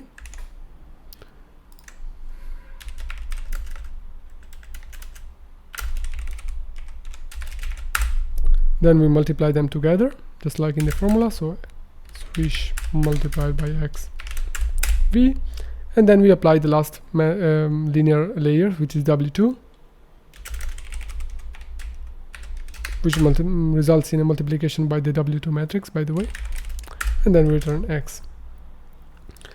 And this is the feed-forward layer. Now that we have all the building blocks, we need to go to the inferencing. Let's start building the inference code. So inference.py. The first code we will build the code to load the model, and then we will build the code to inference the model. I will actually also show all the inference techniques that are out there and which one we will apply and why.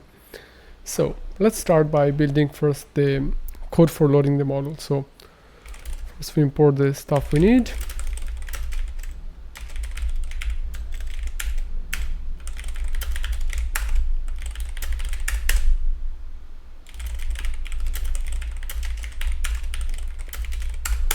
We need the JSON to load the parameters, and then we need the sentence piece to load the tokenizer, because the sentence piece is the tokenizer that have been used, and it's a library from Google.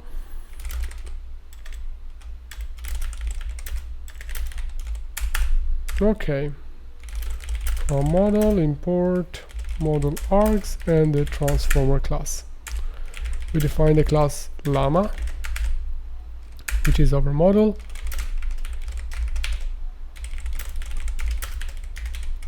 Takes a transformer, a tokenizer, which is a sentence piece processor, and then the model arguments.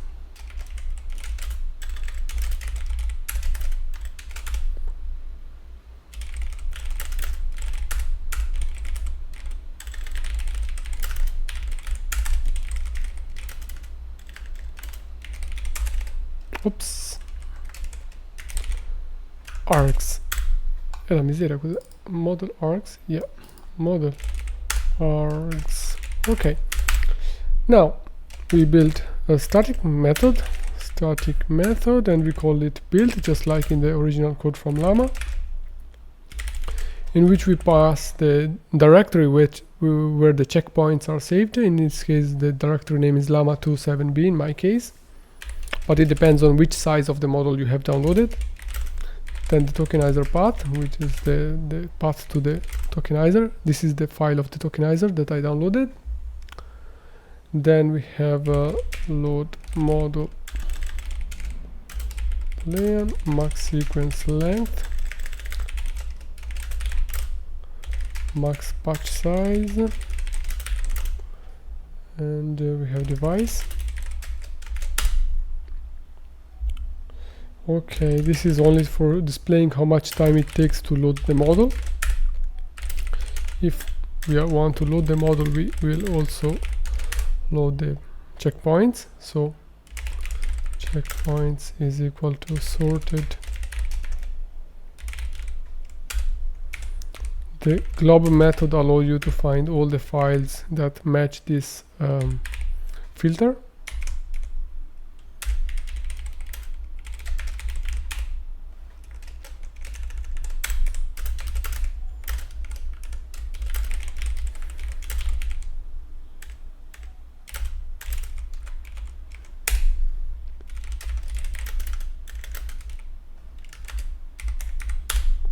Okay, we see that we are loading checkpoint, this one,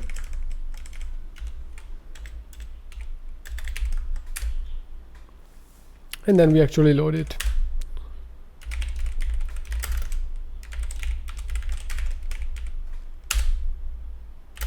And we save it on the CPU.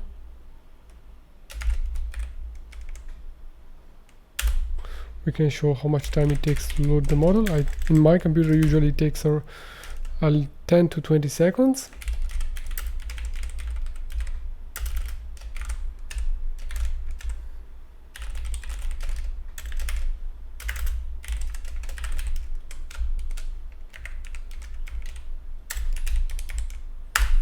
Then previous time we rewrite it, so we can also show how much time it takes to load all the parameters of the model. Then we load the parameters, so the JSON file.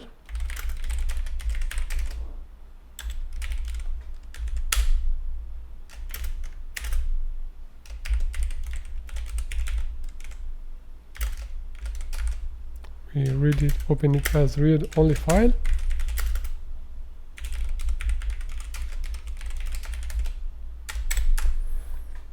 And okay, then we build the arguments.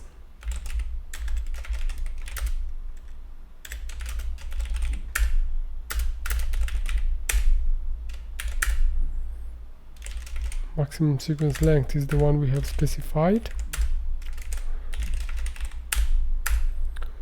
And then we have the max patch size is the max patch size.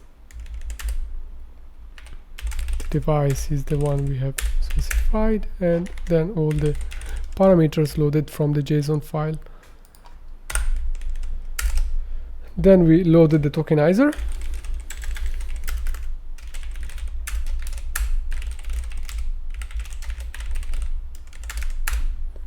Then by using the tokenizer, we can populate the vocab size of the model args. So the vocabulary size is actually now the number of tokens inside the tokenizer.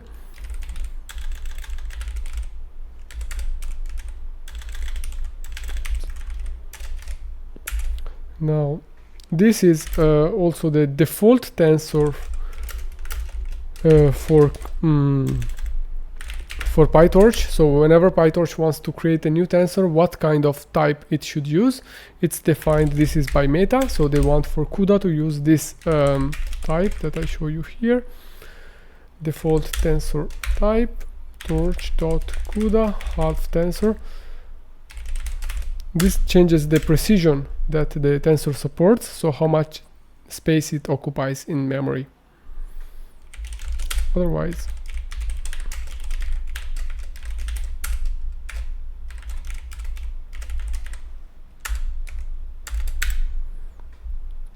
then we created the actual model.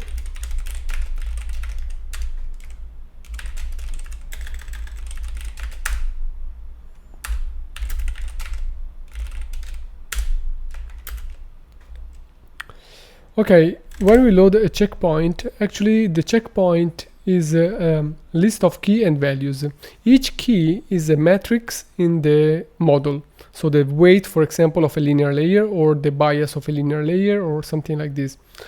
And the names that we have used for the variable names and the matrices here, for example, WQ, WK, match actually the name that are present in the checkpoint here, except for one name. So to make sure that I have used the right names, I will load the checkpoint with strict equal true. Strict equal true means that if there is at least one name that doesn't match, it will throw an error. So if load model.load state dict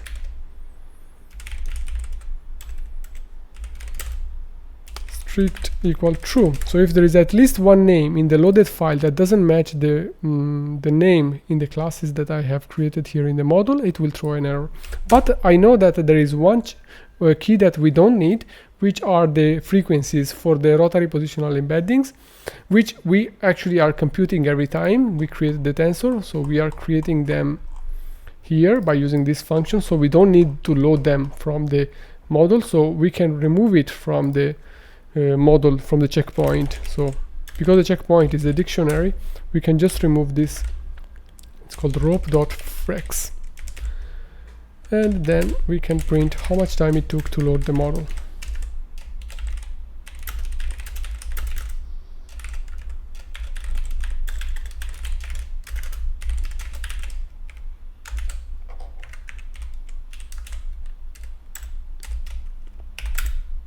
And then we return LLaMA model tokenizer and model args. Now, before we proceed further, let me test if the model can be successfully loaded. So let's do it. If name, first I will set the manual seed to 0, so later we use it for inferencing. Then I don't want to use CUDA because my GPU doesn't support it, so I say allow CUDA equal 4, then device is equal to torch.CUDA.is available and allow CUDA else CPU. Next time, if you want to load the model with CUDA, just set this variable to true, but in my case I will always leave it to false because I don't want to load CUDA.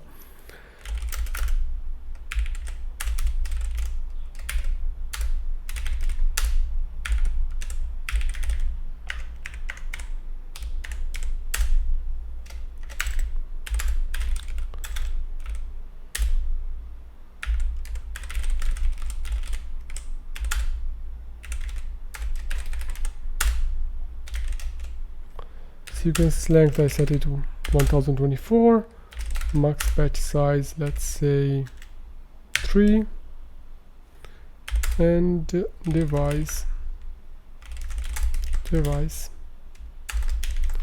Now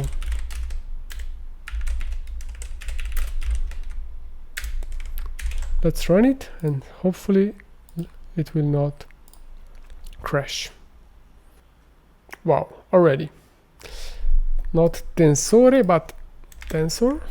So let's run it again. There is always a lot of typos when you write code.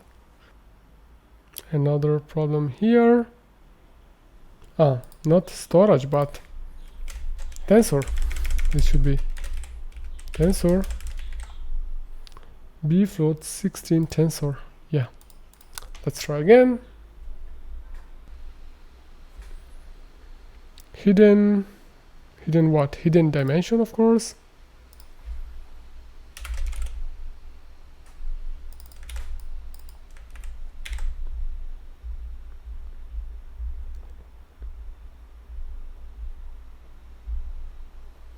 And let's try again.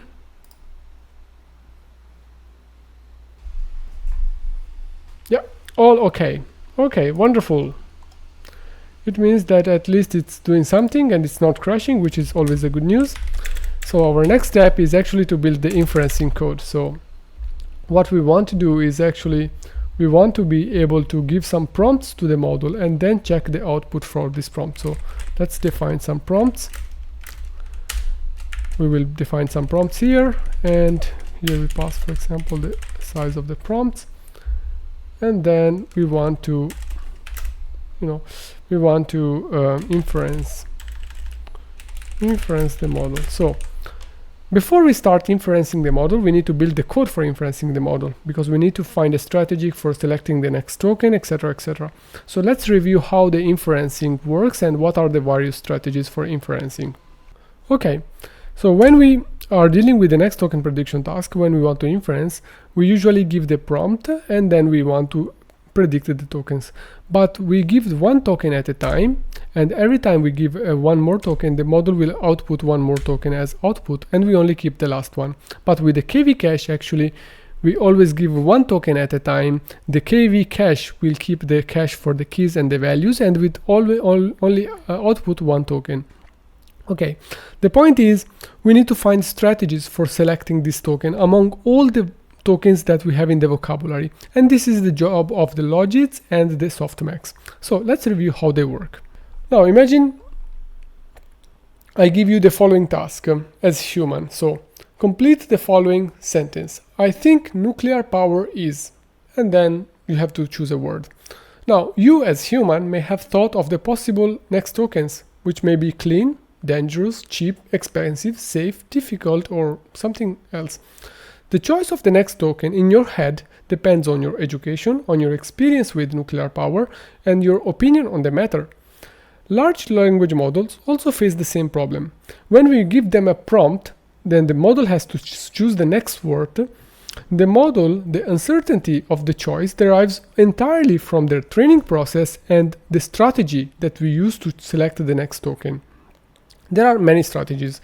For example, we have the greedy strategy, the beam search, temperature is a parameter, random sampling, top K, top P. In this video, we will review all these strategies and how they work. But first, we need to understand what are the logits.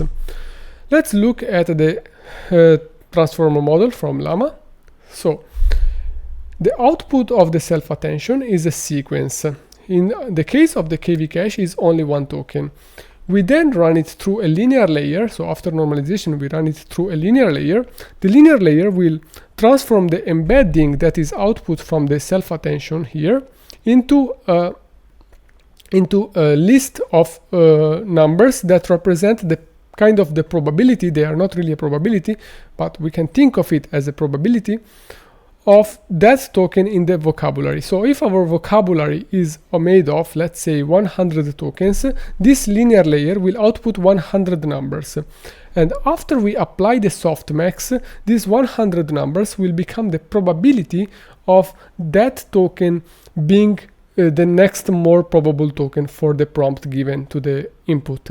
So given an input, a prompt, the model comes up with probabilities for which token to choose next. And So what is the job of the linear layer and what is the job of the softmax? The linear layer converts the embedding of a token into a list of numbers such that each numbers represent a score that later with the softmax represents the probability of that particular token in the vocabulary.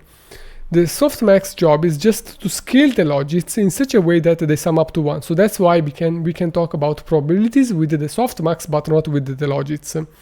So the output of the softmax is thus a probability distribution over all the words in the vocabulary.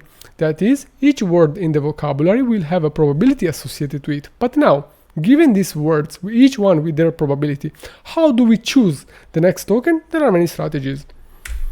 The easiest one is the greedy. The greedy strategy basically says we just select the token with the maximum probability. So imagine we are inferencing and the time step is the first time step in the greedy strategy. The prompt is, Celia, you're breaking my heart, you're shaking my... Okay, this is a line from a very famous song from Simon Garfunkel. And the next word, for those who know, will be confidence. So Celia, you're breaking my heart, you are shaking my confidence. Suppose the output of the softmax is this distribution here. So we have 40% probability for this word, 20% for this word, 15% for this word, and 10% for this word. With the greedy strategy, we always choose the token with the maximum probability. Then we append it to the input, so the input at the next inference step becomes Celia, you're breaking my heart, you're shaking my confidence, and then the model has to come up with the next word, which, if you know the song, is daily. If we use the greedy strategy, we select the one with the highest probability. So in this case it's daily, and it's also the correct one. So this is how the greedy strategy works. At every step we choose the token with the maximum probability, which is then appended to the input to generate the next token, and so on. But if the initial token happens to be the wrong one, so not only the initial but the initial 2-3 tokens happen to be the wrong ones, it's very likely that all the next tokens will also be wrong, because we are giving a wrong prompt to the model. So imagine at the time step 1 we don't choose confidence, but somehow the model came up with a high score for liver. So you are shaking my liver, but then the next word, the model will not be able to come up with a reasonable next word, because there is no song that says you are shaking my liver. So if we make a mistake in the early stage of the greedy, all the next token very probably will also be wrong. But it's very easy to implement. And however, it performs poorly in practice, that it's not used so much. Another strategy is the beam search. In beam search we have a parameter which is called k, which means that at every step we not only choose the top ones but the top k at every step, and we always keep the top 2 best performing tokens. So in this case, for example, imagine we are time step 1, so Celia, you're breaking my heart, you are shaking my, and the top 2 words are pizza and confidence. Pizza somehow has a higher probability, because maybe the model has never seen this song before, so it doesn't know that the next word is confidence. So maybe the model outputs these probabilities, but we choose the 2 top most the 2 tokens with the highest probabilities. At the next time step, we make 2 prompts, one in case we choose the first one, so the first token, and one in case we choose the second token, and then we see what are the next possible choices if we use the first token, and what are the next choices if we use the second token. So we check the model output for the first prompt and for the second prompt. And in case we use, for example, the first prompt, the model will output these probabilities, and if we use the second prompt, the model will output these probabilities. What we do then is we calculate the cumulative score for each possible path. So for pizza, for example, the probability was 40%, but after pizza, the model produced the probability for the margherita, for example, is 0.0%. So for this path, pizza margherita, it's 0.004%. The probability is 0.4%. Pizza anchovies, it's going to be 0.2% or 0.002. However, with confidence, we get a new next token that can be either daily or monthly. With daily, we get a cumulative score of 0.16 and with monthly of 0.02. So as we can see, at the time step 2, even if at the time step 1, pizza was the most probable word, because we kept the second choice alive, so we didn't kill it, just like we did it with greedy. Let me use the laser. We can see that the confidence then produces a next token that is very probable, because now the model has more prompt, and so it can come up with more specific choices for the next tokens with a very high confidence. So we can compute the cumulative score of all these paths, and we keep the 2 paths that have the top choices. So now the pizza path has been killed, because it's later we chose pizza at the beginning because somehow the model thought it was pizza, but then it couldn't find, the model was not so confident about the next words.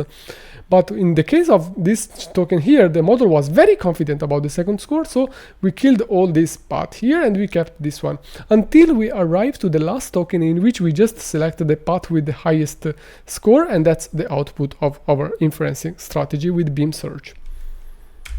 And repeat the steps of the last step of the last slide for all the successive tokens until we arrive to the last one. And with the beam search, at every step we keep alive the top k paths and all the other are killed. It increases inferencing time because at every step we must explore k possible options, but generally it performs better than the greedy strategy for the reason that I have just shown. Another thing that is interesting in inferencing is the temperature, because the idea of the temperature is that we want to we can make the model more confident or less confident. So for example, when we compute the logits, which are not the probabilities, so they are what will become the probabilities after we apply the softmax. So before we apply the softmax, we can scale the logits, so that if we use, for example, like this, so for example, we have these logits here, I choose the negative numbers, so the softmax probabilities are reasonable numbers. And so these are the logits, and if we divide these logits before applying the softmax by a number that is low, so low temperature, it's called, this number is called the temperature, it will make the model more confident because it will make bigger probabilities bigger and smaller probabilities smaller. So the gap between the low and high probability increases. So for example, you can see that without applying any temperature, the highest logit gets 80% probability. But applying a 0.4 temperature, the highest logit becomes 98% probability. And if we apply a high temperature, it makes the model less confident, so the gap between the low and the high probability reduces. The temperature is important if we want to increase the confidence of the model or not, because it can be used in conjunction with other strategies, like for example the greedy or the top k or the top v that we will see later. Another strategy is the random sampling. So as we saw, the logits are not a probability distribution, but after we apply the softmax, they become a distribution. So what we do, because it's a distribution, we can also sample from this distribution. For example, in this distribution here, that comes from these logits here, we have one token that can be chosen with 12% probability, one can be chosen with 7% probability, and one that can be chosen with 80% probability. If we flip a coin, by 80% of the time we will choose this token, and 12% of the time we will choose this token, and 7% of the time we will choose this token. So this means sample from this distribution. It means take a number from this distribution according to its weight, to its probability. Now there is a problem with this sampling strategy here, that with very little probability, it may happen that we choose tokens that are total crap. For example, in this scenario here, for example, before, with the greedy strategy or with beam search, for example, this token here, if we use a random sampling, we will choose the word pizza with 40% probability, the word confidence with 20% probability, but with a very little probability, it may happen that we will choose the word Pokemon with 10% probability. Of course, the probability is low, so the probability of us making bad choice is low, but there is this probability. So this is a problem with random sampling. The next strategy is the top K. In top K, what we do is to avoid selecting the crappy tokens, we just remove them. So we take all the logits, we sort them, and then we just keep the highest K, so that the crappy one, we just remove them from this distribution, and then we calculate the distribution for the rest. So we apply the softmax only to the one that survive. The problem is also here. Given the following these two distributions, the low probability tokens can still make their way into the top K, because it all depends on the distribution to which we apply the top K. Let me give you a graphical example. Imagine we have a distribution that is very flat. Suppose this distribution here, so some words, this is our vocabulary.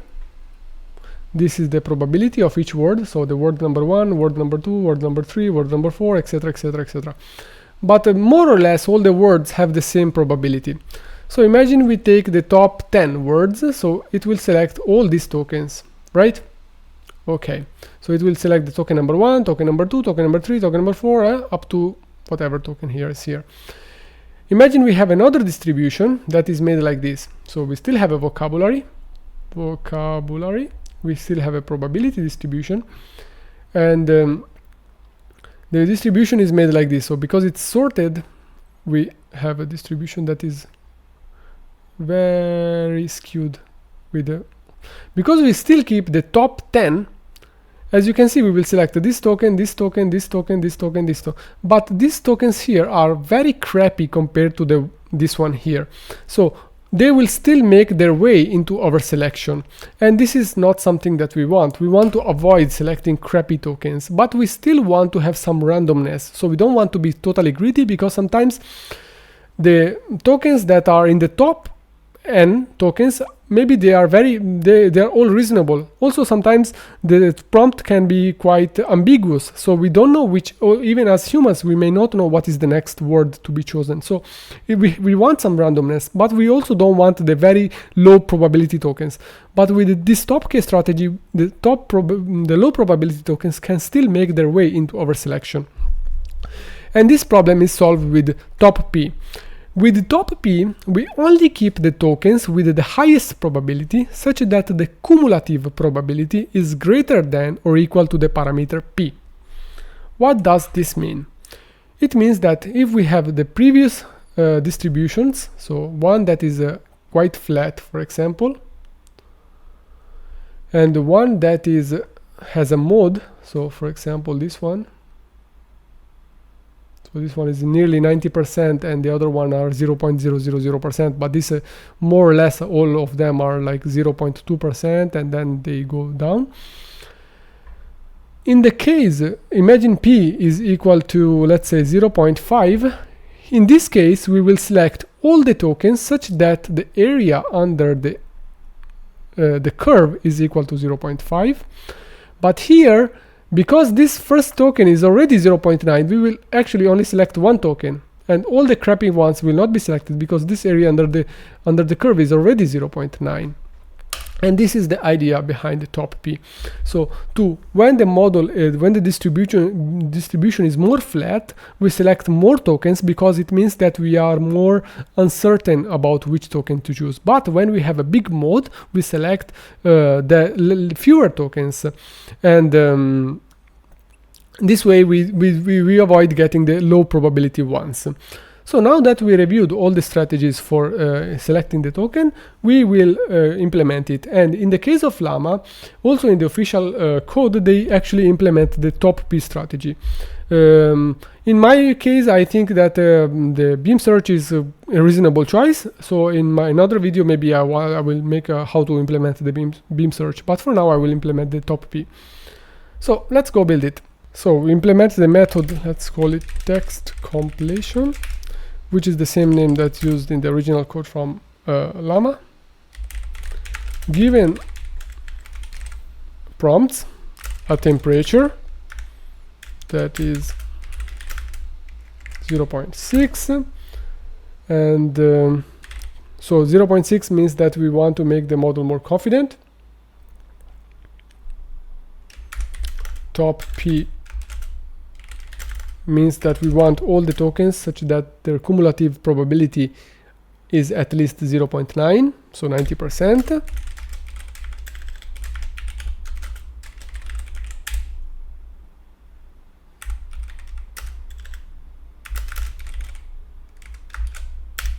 Okay, I think here should be lowercase. Okay, so if we didn't specify the max generation length, then we just generate the maximum token. Max args, just generate as much token as we can up to the sequence length, and then we first of all convert each token of the prompt, so each prompt actually, into tokens using the tokenizer.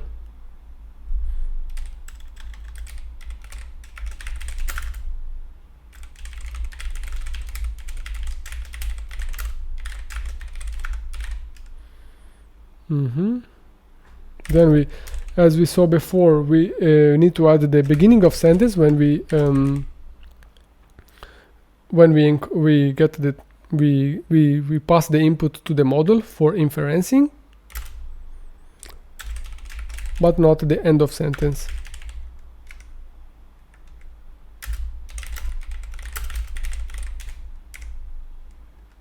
Yeah. Okay.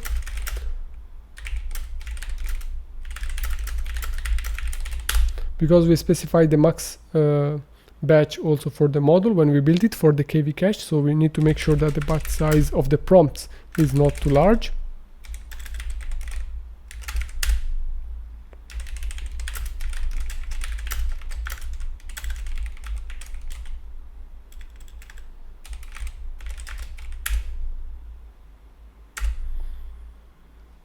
And then max prompt length is the maximum prompt length that we have in the prompt.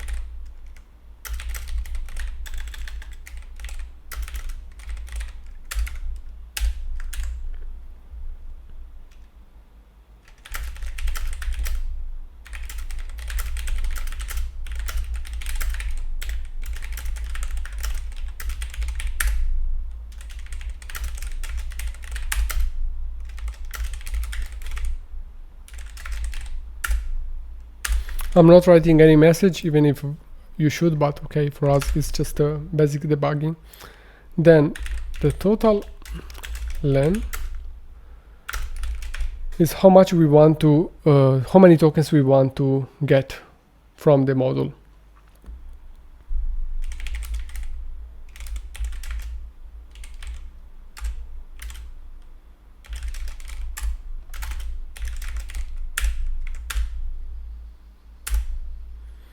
Okay, now we create the list that will contain the generated token.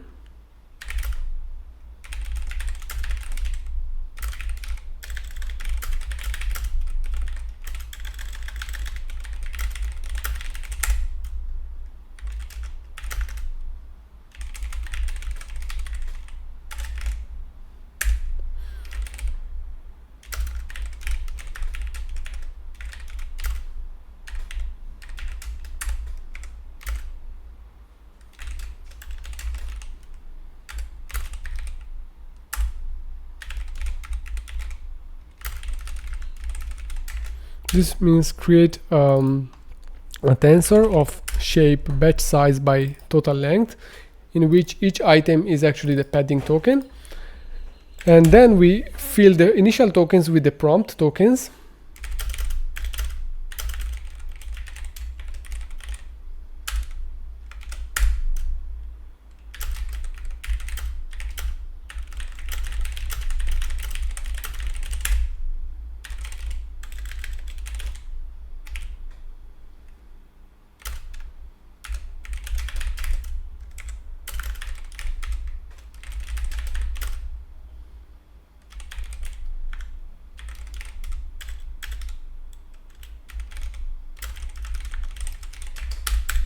Okay, we also need this variable that tells if we read the end of sentence in any of the prompts.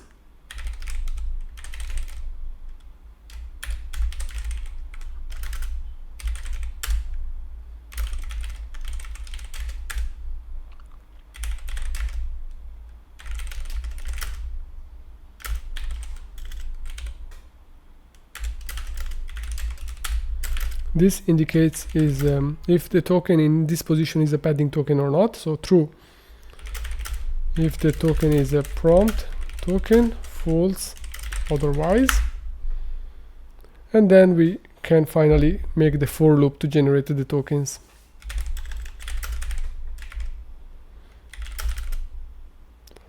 Let me check TQDM range from 1 to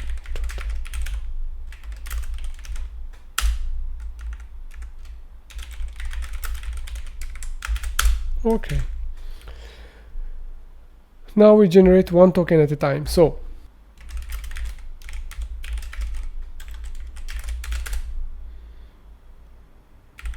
the logics come from the model, so set.model.forward. We need to pass one token at a time. So which token? The one currently we want to output, so current -1 pause, so only one token. And we also tell the model what is the position of this token, because for the KV cache. And if we use the temperature, we apply it.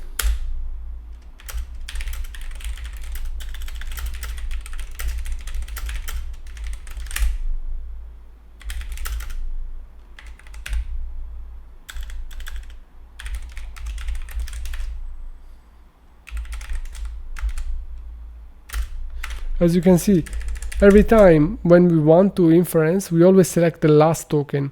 But because we are using the KV cache, actually our model will only output one token at a time. So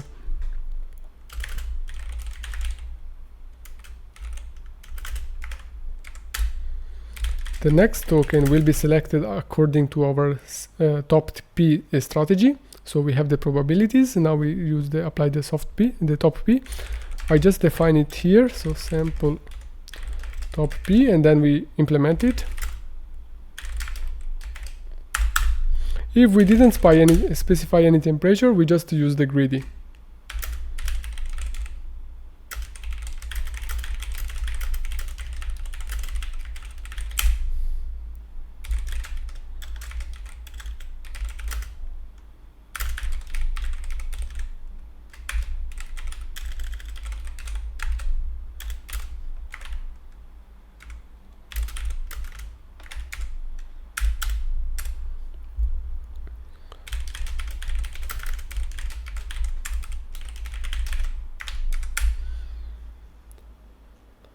Okay, now we have the next token according to this strategy, or this the greedy. Then we only replace the token if it is a padding token. So the problem is we already have some tokens that come from the prompt, but we don't want to, but we still need to give the prompt to the model, but we are only giving one token at a time to the model to build the initial cache. So we will give the first prompt tokens will be given to the model, not because we care about what the model will output for those tokens, but only because we want the KV cache to be built for those positions. And after we give the last token of the prompt, then we care about what is the model outputting. So for only replace the next token if it is a padding token. And which one is a padding token? The one that was not an initial prompt token, because here we build tokens full of paddings, but then we replace the prompt tokens with the padding tokens with the prompt tokens for the one with for the initial tokens. All the other have to be inferred by the model. So token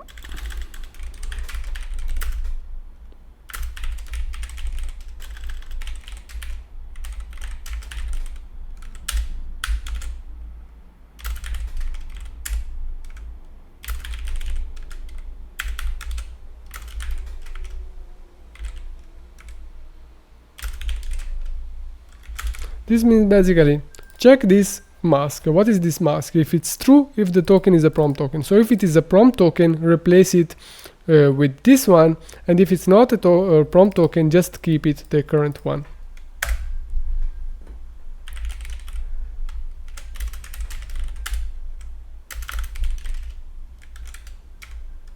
Okay, then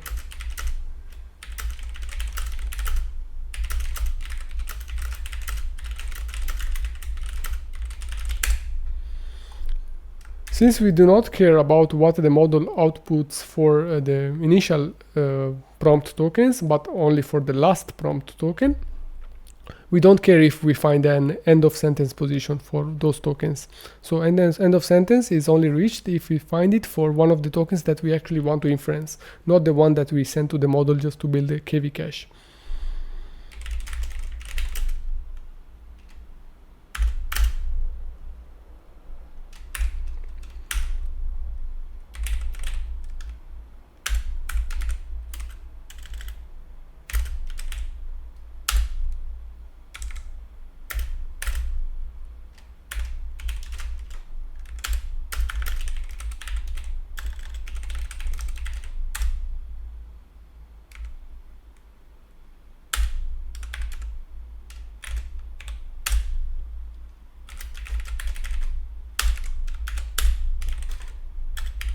Okay, this basically means the end of sentence for a particular prompt is reached only if it was a padding token.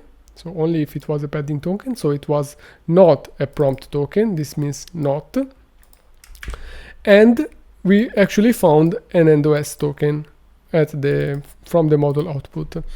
If all of the prompts have reached the end of sentence token, then we stop this for loop. We don't need to inference anymore. Now we prepare the output.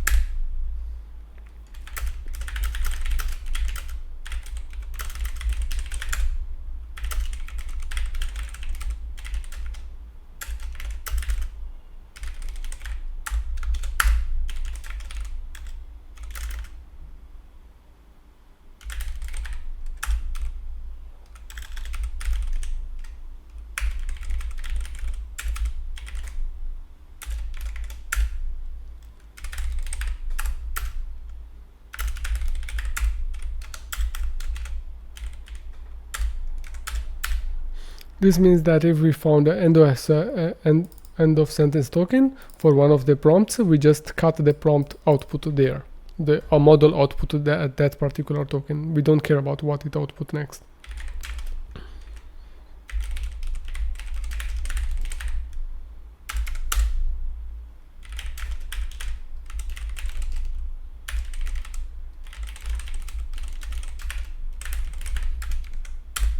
This is the output text, and then we output the tokens and the text. Hopefully I didn't make too many typos and mistakes. So now we need to build the sample top P. So we have the logits that are the output of the model. We transform them into probabilities by using the softmax, but given these probabilities, we need to use the sample top P strategy to select all the tokens such that their cumulative probability is equal to top P, which in our case is 0.9, so 90%. Def sample P. Okay, the first thing we do is we sort these probabilities in descending order.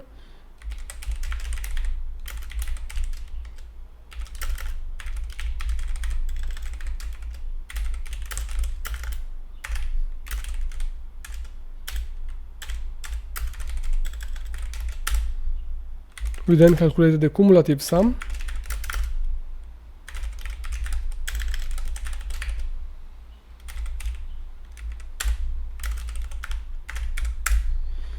Then we create the mask that says which tokens we want to keep and which one we don't want to keep. So mask is equal to probability sum minus probability sort more than P. Why do we do minus probability sort? Because we want to shift. Let me show you on the slides. Here. You can see here, for example, the cumulative probabilities. So the probabilities are this one: 0.44%, 40%, 6%, 4%, and 3%. Then we calculated the cumulative. That means up to here it's 44%. Then this one plus this one is 85%. Then this one plus this one plus this one is 91%. This one plus this one plus this one plus this one is 96%, etc., etc. But imagine we have a 0.90% probability or 0.5% probability. We need to keep up to this token here, because this one is not enough. It's 0. So we need to up to this one. So the first number that is less than or equal to p. And it's this in case it's this one. So that's why we shift it. We want also this token inclusive. And this is why we do this minus probability sort. So all the one that we didn't select, we zero them out. 0. Let's keep it. And then we redistribute the probabilities, because of course if we remove some items from here, they don't sum up to 1 anymore. So we need to redistribute the probabilities. And this is very easy.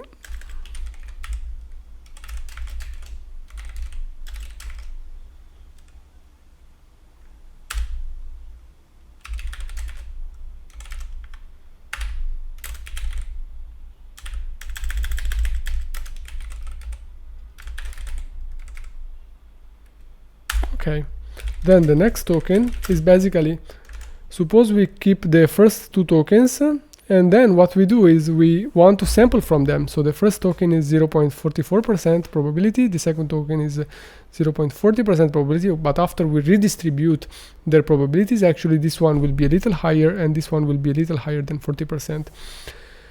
And then we sample. It means that the first token will have a slightly better chances of being chosen, and the second token will have slightly less chance of being selected.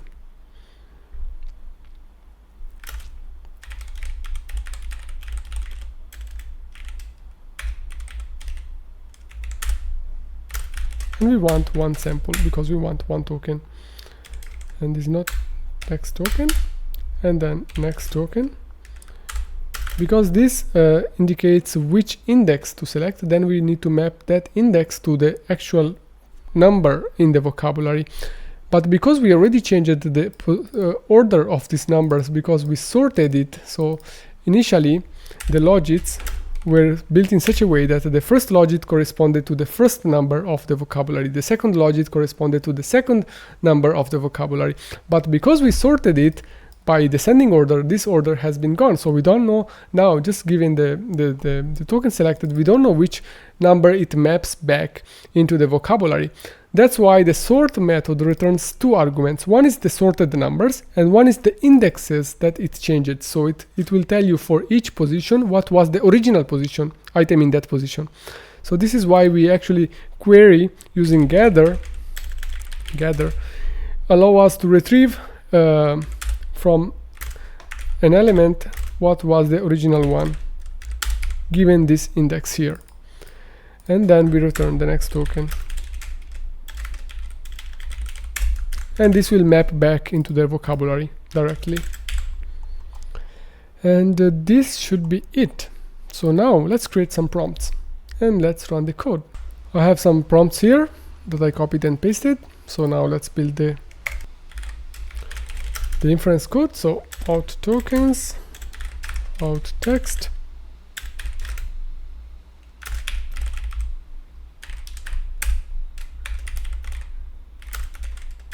we want to generate maximum 64 tokens. We assert that the len of the output text is actually equal to len of prompts. It should be. So for I in range, hopefully the model will work.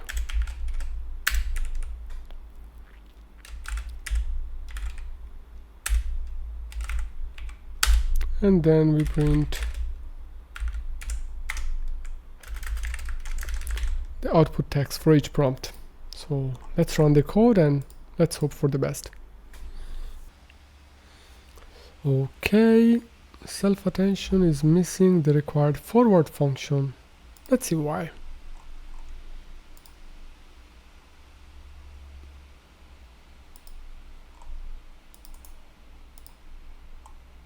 Oops, it's forward, it should be forward. Let's run again. Some received. This is wrong because it should be dimension, not div, but should be dim. Let's run again. For b float 16. So let's see why. EOS token, let me check.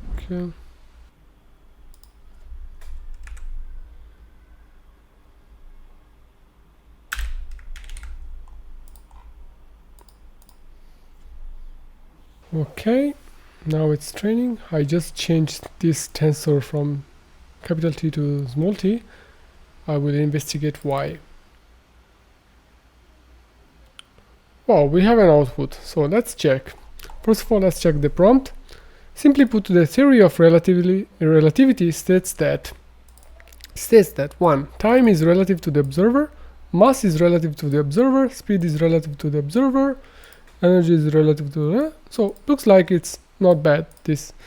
Suppose the second prompt says if Google was an Italian company founded in Milan, it would be listed on the Milan Stock Exchange, as the Milan Stock Exchange is the largest in Italy, but since Google is a US company, it is listed on the Nasdaq Stock Exchange, so it avoided actually answering the question. Let's try the few shot prompt. So this is how you copied actually from the LLaMA code. So they ask to translate from English to French, and after cheese we expect to find fromage, oignon, etc. So looks correct, and we can also see that the spaces have been kept. So these spaces were not added by me, but actually by the model, so it keeps the output aligned with what was the prompt. And then I created a zero-shot prompt. So tell me if the following person is actually Doraemon disguised as human. So the name is Umar Jamil, and the decision is he's a hero in every sense of the word. He's a hero in every sense of the word. I'm very happy, Llama. Actually, okay, this is the output of the model with manual seed 0. If I think I change the seed to something other number and run the model again, the output will be totally different, or maybe slightly different. I hope not, but it may be different. Anyway, thanks for watching my video, guys. I tried to convey the idea of what is the architecture inside LLaMA, and even if I didn't build the training code, because actually to build the training code is rather complicated. We need a big corpus of text, we need to tokenize it, and it's gonna take a long time. But I hope to make another video in the future on how to train a language model, maybe with a smaller data set and with a lighter architecture.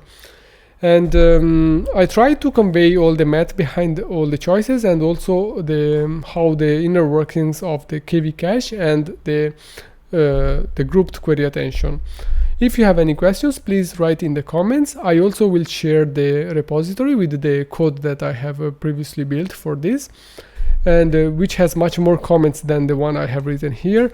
It's much more in detail, so everyone can understand step by step all the dimensions involved. Here I tried to write the most important dimensions, but because of time I didn't write all of them.